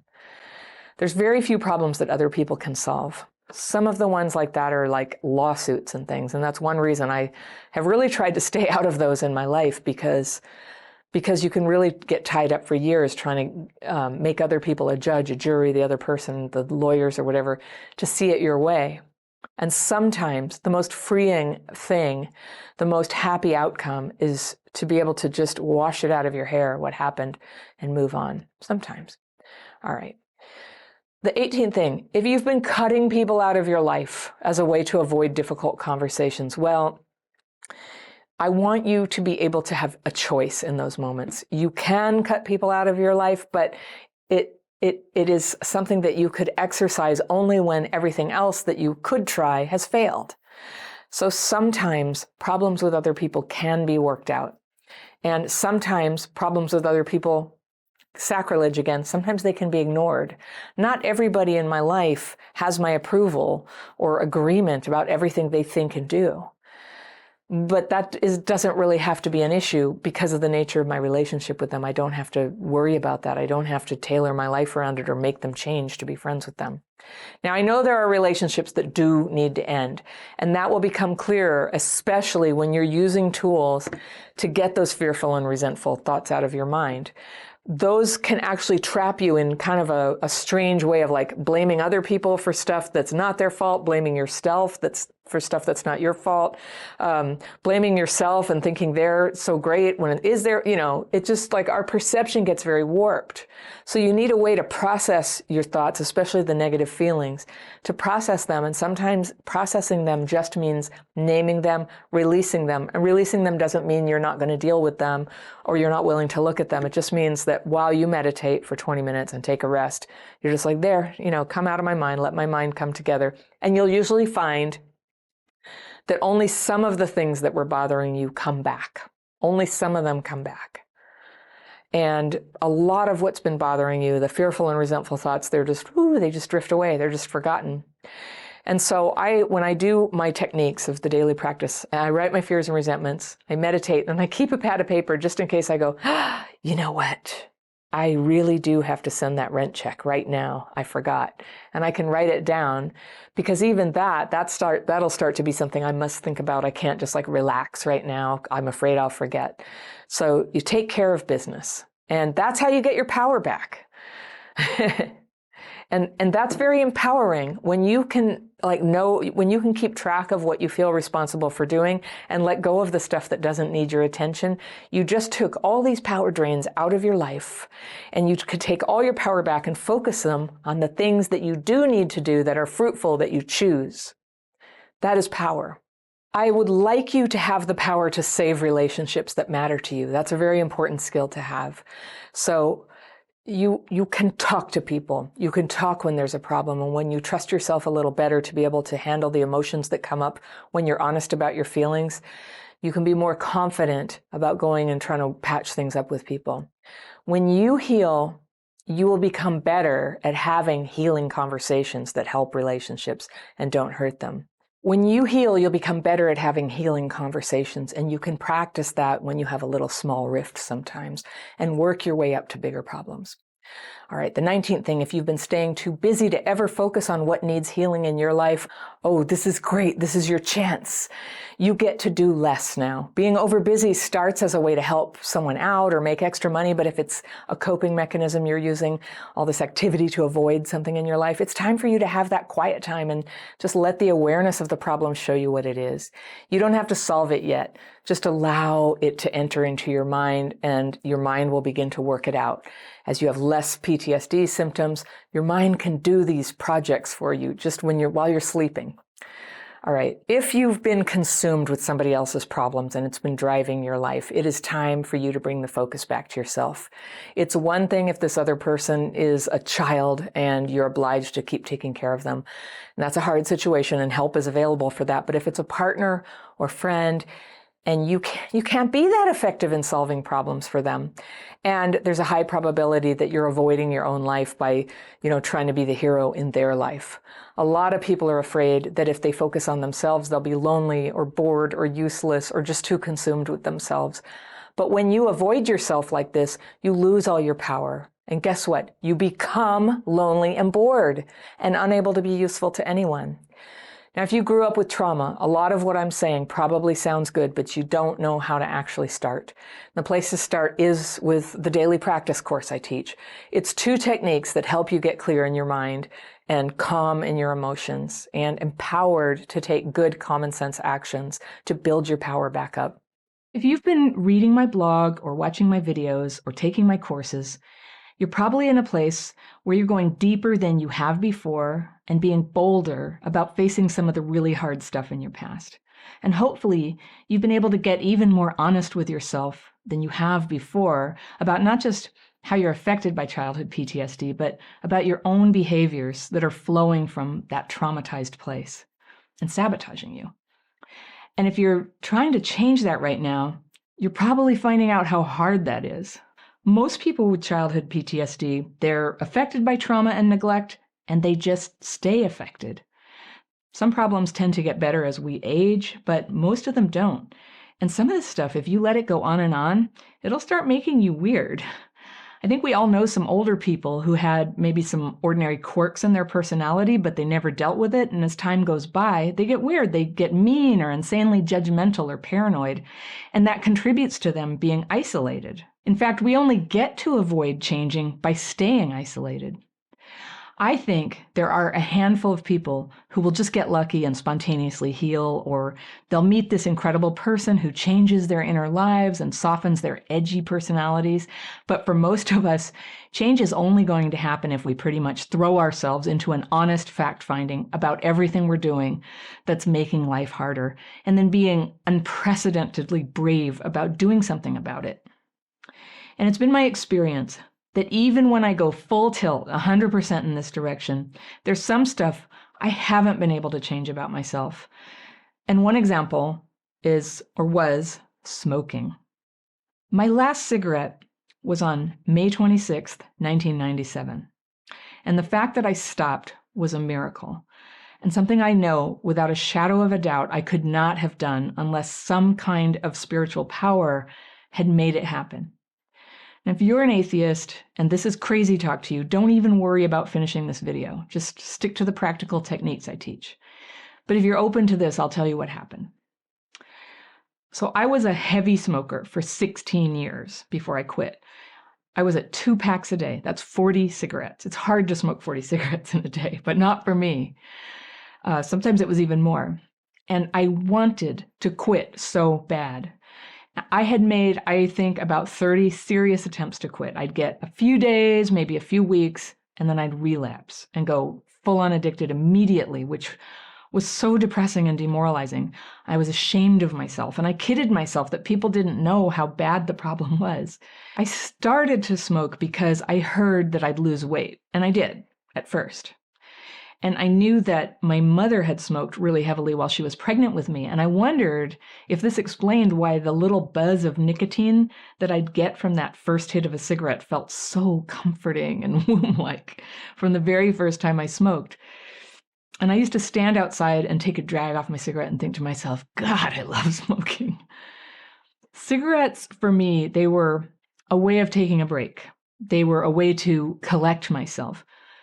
They functioned, I'm pretty sure, as a very crude antidepressant and anti-anxiety medicine for a while. They were re-regulating me, and I used them to push down anger and sadness, and I was really angry and really sad. Cigarettes gave me just a little extra distance from people, and when you have childhood PTSD, that distance is something like inner strength. It's not inner strength, but sometimes it's all you've got.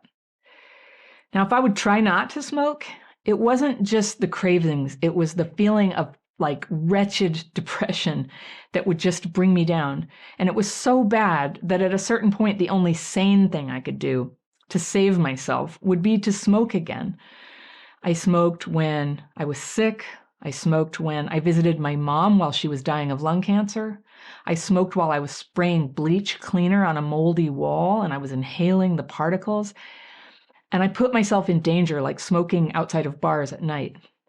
I was constantly brushing my teeth and washing my hands to try to hide the smoking, which I now know is kind of funny because I know now that I don't smoke that you can, smoke has a smell and you can smell it even if people are brushing their teeth. It's in your hair, it's in your clothes.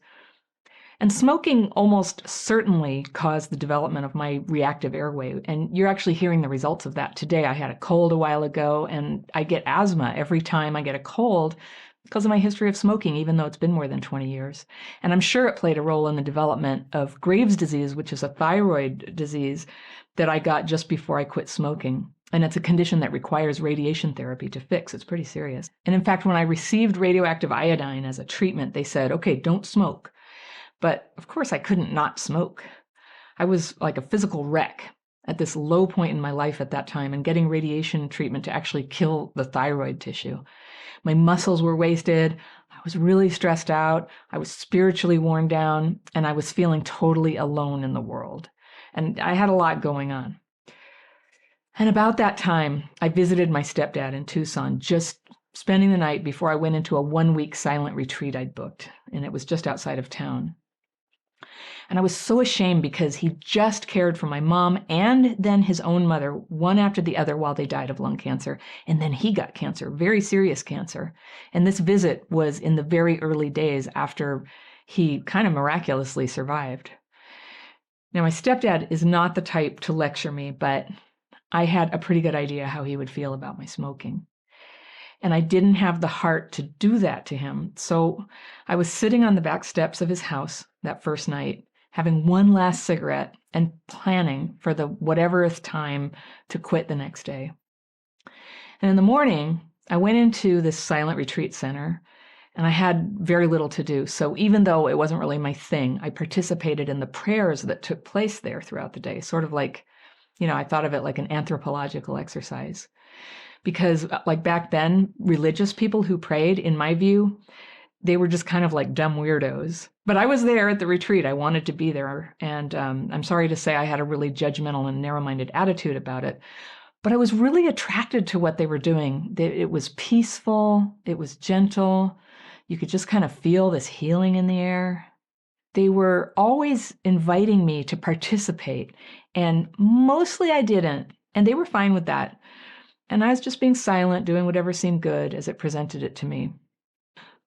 But it turned out this combination of prayer and being alone and silent, it got really emotionally intense. And more than once, I kind of threw myself face down on my bed. And I had this little room. It had a bed, a bathroom, a desk. And I would just be on the bed crying some days. And most of the days, I also went for a hike in the desert. I'd go when the air was cool in the morning and the evening. And continually, I kept writing my fears and resentments, which, as I say, like a broken record in all my videos and courses, it's been the great re-regulating technique of my life. I didn't know it was about PTSD then, but it was treating my PTSD. And, you will find instructions on how to do this in the videos and on my blog. And then I'd follow writing with meditation twice a day. And that has helped me to this day too. But in that retreat, I was writing, meditating, and then I began to experiment with prayer. It was like this desperate prayer in the morning, in the evening, usually crumpled up on the floor, maybe like on the bed. And I'd say, please stop me from smoking. And then at the end of the day, I'd say, thank you for giving me this one day without smoking. And then I got through that first week. And this delicious feeling of healing was kind of taking root in me. I'd had a week off cigarettes before, but this felt different. And I left the retreat and I went to go stay at my stepdad's house for another week. And my brother, who became a physical therapist later, he was kind of helping me rehabilitate, paddling in the pool, wearing a flotation belt, having a snack, resting. And it was really nice. And then after that, I spent 3 days driving back to my home in Northern California via the Highway 395 in the Eastern Sierra, which is the most beautiful place on earth. And I always feel good there. And it was late spring. There was a mix of kind of spots of warm sun and lightning and streaks of gray rain moving across the valley. And if you've never been there, there's huge mountains on either side. And I still felt it. Something was different. And then I was back in my regular life, and I kept on writing and meditating like religiously, like more than I ever had. And it made it possible to get through the intense emotions I was having without turning to cigarettes.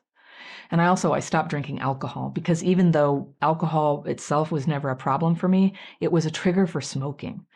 So then more days went by, and then months. And my prayers were able to move on from please help me not smoke to other hopes and needs that I had, like, please let me pay off my debt. Please let me have a family. And I continued writing and meditating. And within 2 years, I was out of debt. And I met someone. And if you've read my story, you know this did not end up being my lifelong partner, but we had 2 children together. I had 2 smoke-free pregnancies. And when I'd been off cigarettes for 8 years, I tried very carefully to see if I could drink alcohol without smoking, and I did, and it was fine. So here's the weird thing. Since that summer when I quit, I have not had so much as a slip or even a craving for a cigarette, which is physically impossible. When I quit, I was using nicotine patches, if you care to know how I did it. I wore patches during those early months, but I'd used patches and gum and hypnosis and classes and all that stuff many, many times before, and they never were enough to help me bear that just the overwhelming cravings that I had to smoke again. So even when the doctor told me to stop, even when I came to feel like death was just sitting in my lungs, even when my mom died of smoking, I couldn't stop. And no one but a heavy smoker could ever really understand the intensity of that desire. But I just did not have the power to quit. Now, I've had a few miracles in my life, but there is always some kind of scientific explanation. So, whatever, except in this case. There is no scientific explanation for the fact that one day my desire to smoke just evaporated.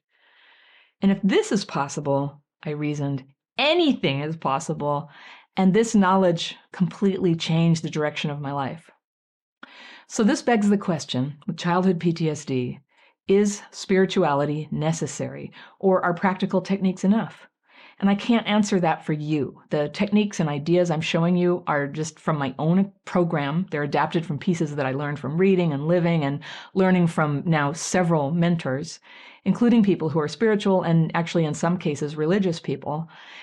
And though what I teach you is not specific to any faith, and it works on a practical level all by itself, I can't say I'd even be in a position to teach it if I hadn't had a spiritual experience. So honestly, without that, I think I'd still be back there struggling or worse.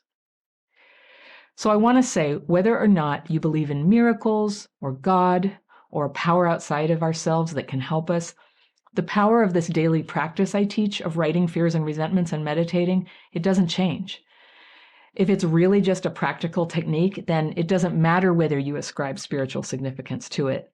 And if it's powered by God, it may not matter that you know that. Just like it may not matter if you know the atomic composition of a water molecule, even though your life depends on it.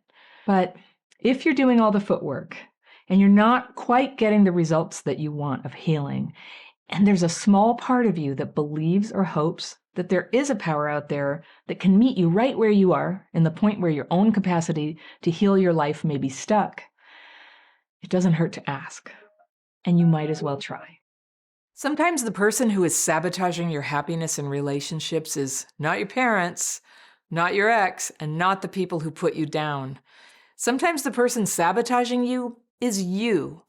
The problem with growing up with neglect and abuse is that it can drive your thinking, it can constrict what you believe is possible for your life, and it can make you see only what is ugly in the world. These are what I call trauma-driven beliefs. I can often predict who in my programs is going to make tremendous progress quickly and start changing their lives, and who is going to hit a wall. And the people who hit the wall are those who are attached to their trauma-driven beliefs. Almost everyone who had childhood trauma, who's working on healing their ability to have healthy romantic relationships, starts out with those beliefs. That it's hopeless, the people are no good, that nothing's ever going to change. And you can see why holding on to these beliefs would not be nearly as effective as going into experiences with an open mind. If you're like a lot of people, you maybe believe that holding on to these negative beliefs protect you, but what they really do is keep you isolated. They lead you away from the good choices and the positive changes and the healthy people who are capable of love that you need in your life if you're ever going to overcome what happened to you in the past. Now, it's true, the part of us that is designed to detect good people and to feel love and receive love can get so damaged by early trauma. And the more trauma happens, the greater the risk that we'll get stuck in that pattern, falling only for unavailable people or for people who hurt us, or getting so lost in fantasy we miss out on any real fulfillment. But the good news is, healing from past trauma has the potential to completely change the course of your life. You may be very discouraged about that, but I'm here to give you real hope. There really are ways to start healing the wounds of the past. If you aren't familiar with my work, you're going to find courses that you can take with me down in the description section below this video and all the videos. But stay with me here for right now. Healing begins when you make a decision to question your trauma-driven beliefs. I've had a few miracles in my life, and the one that changed my life the most happened on the day that I stopped having crap relationships. At the time, I had no idea why the same old hurtful, humiliating problems kept happening. And in fact, they were getting worse. And I couldn't make it stop, even when other things in my life were going well. Admitting that my old ideas and behaviors were not working, like at all, was the very first thing I did that opened the door to transformation. I was so unhappy. I was so ashamed of the relationships I kept finding myself in. I couldn't really see a way forward. I had always thought that if I just met the right guy or looked prettier or changed one small thing about myself, love would just show up in my life and do the healing for me. But it had gotten clear that all my old ideas about how to do relationships had gotten me to that one night where I was so alone and hopeless. And no one was coming to save me. And that if my life was ever going to get better, I was going to have to change.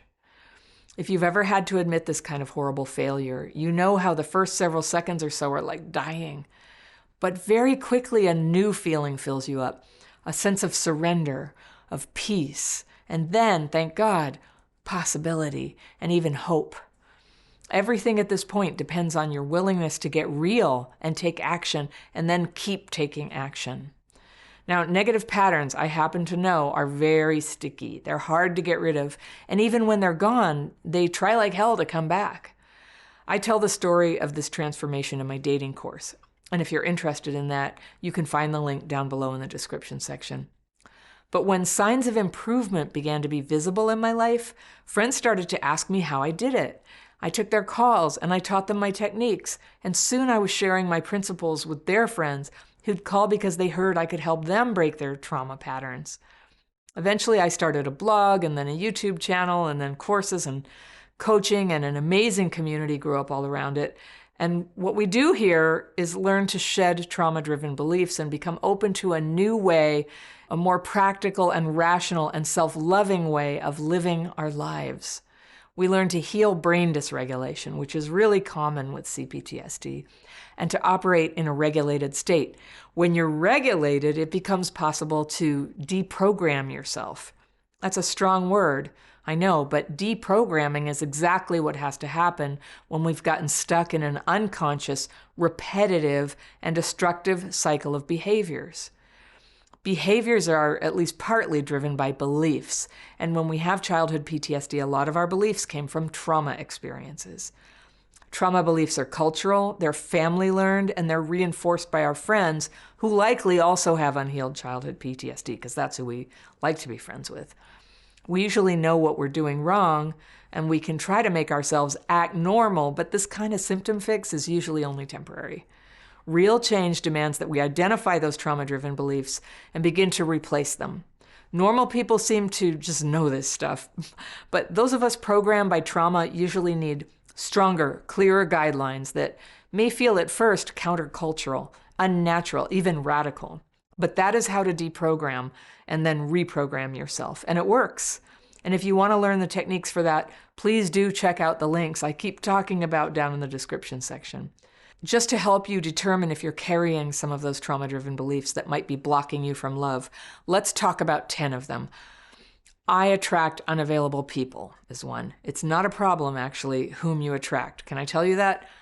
I attract mosquitoes, right? But I don't sleep with them. The problem is that you are attracted to unavailable people. You are attracted to them, whether it's because they're married or addicted or immature, they're not into commitment, or they're just plain not into you.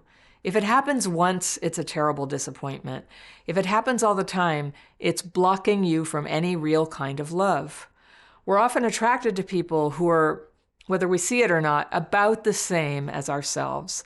And it's we who may not be available for the intensity and risk and responsibility of being in a real and mutual relationship, especially when our engine is racing with dysregulated emotions. Freeing ourselves from the notion that unavailable people just happen to us is the first step of deprogramming. So here's another one. Sex is how you find out if you're compatible. All right, in the post-sexual revolution world, this trauma-driven belief is completely accepted by so many people I know as just the way it is. But for people with childhood PTSD, sex is more often how we bond with people before we really know if they are available or compatible with us. And then we're bonded. And then we waste years trying to retroactively turn them into the person we hoped they were in the first place. Recovery sometimes demands that we live by a different, more careful set of rules that help us avoid the same old mistakes, and I call these guardrails. Personally, I used something to transform that part of my life by using something I now call structured dating that I teach to other people so that they can be in touch with their own values and what is in their best interest, even when the possibility of romance is triggering and making it hard to think rationally about letting people into their lives. All right? So another trauma-driven belief, you've probably been told this, I'm always exactly where I'm supposed to be. All right, I do get the basic idea that even hard times can help us grow, but it can also be a rationalization used by people in abusive or rejecting or intolerable relationships to explain why they can't or won't leave, and to perpetuate a fantasy of being loved on an unseen level. In fact, it's often an abuser who has drilled that into their minds. Other variations include, but we had this incredible past life together, or God told me to just love him through this, or we're just here to learn a lesson from each other. It's very difficult for most people to face the truth of their lives, especially when they're in a rut. Having a good friend or a trusted mentor in this area can help you avoid your old mental traps, because they say, hello, I think you might be doing it again. And when you've made the decision that you're ready to change, you're ready to be lovingly called on that kind of magical thinking, it's so helpful. It's important to have people who can give you a reality check. Okay, here's another belief. When a partner has been avoidant or not faithful or rejected you, you think to yourself, maybe it's okay because they were hurt before, or they have CPTSD and that's why they're afraid of commitment. Okay, that could be true, but whatever a person's history, if they're unable or unwilling to love you and be with you fully, there it is. They're not partner material. Understanding or guessing at the source of their feelings still won't get you loved. Moving on is sometimes the most direct route to finding love somewhere else. Here's another thing I hear people say to rationalize staying with hurtful people. They had a lot of childhood trauma and that's why they self-medicate. So here's the truth. All alcoholism or addiction is self-medication. That's what they're for, to help people who are using them feel better, at least for a little while. Now, whatever you call it, serious drinking and using make a person unreliable, limited in terms of intimacy, possibly dangerous, and just flat out not a good dating prospect. When it's a close family member or spouse that's got substance problems, there are compelling reasons to stay in their lives. But either way, you may want to consider going to Al-Anon. Here's one. I realized my ex is an abusive narcissist, and I want to send him this book I found on Amazon about abusive narcissists. I know. It's so hard to stop fixing people as a means to gain control over an out-of-control situation. But if you're diagnosing an ex as a sick and terrible person, and then you think that you should spend some money on them and make contact with them also in order to help them, your trauma brain is doing the thinking. Being honest with a mentor has the power to break the spell and set you free to keep living your life without jerks. All right, here's one trauma-driven belief. We're just friends. Well, there are in fact ex or future romantic relationships where this is true, but there are many where one person is pining away for the other and is too scared to declare their feelings because it would be icky to the other person. Or one or both of you are using the other to fill up time until real love shows up, pretending that the new significant others will just love these friends too, which they almost certainly won't. It's all a crappy dynamic that delays your healing and puts an I'm not available force field around you. People who would make good partners can intuitively sense the force field and they stay away. The only ones who get through such a force field of not being available are people who are also unavailable, or they're jerks and they don't care about anybody. So here's one. I need closure. This makes sense to the trauma-driven mind, but in real life it means I want an excuse to reconnect. You know what I will say. Closure is not having contact anymore. Here's one. She is toxic.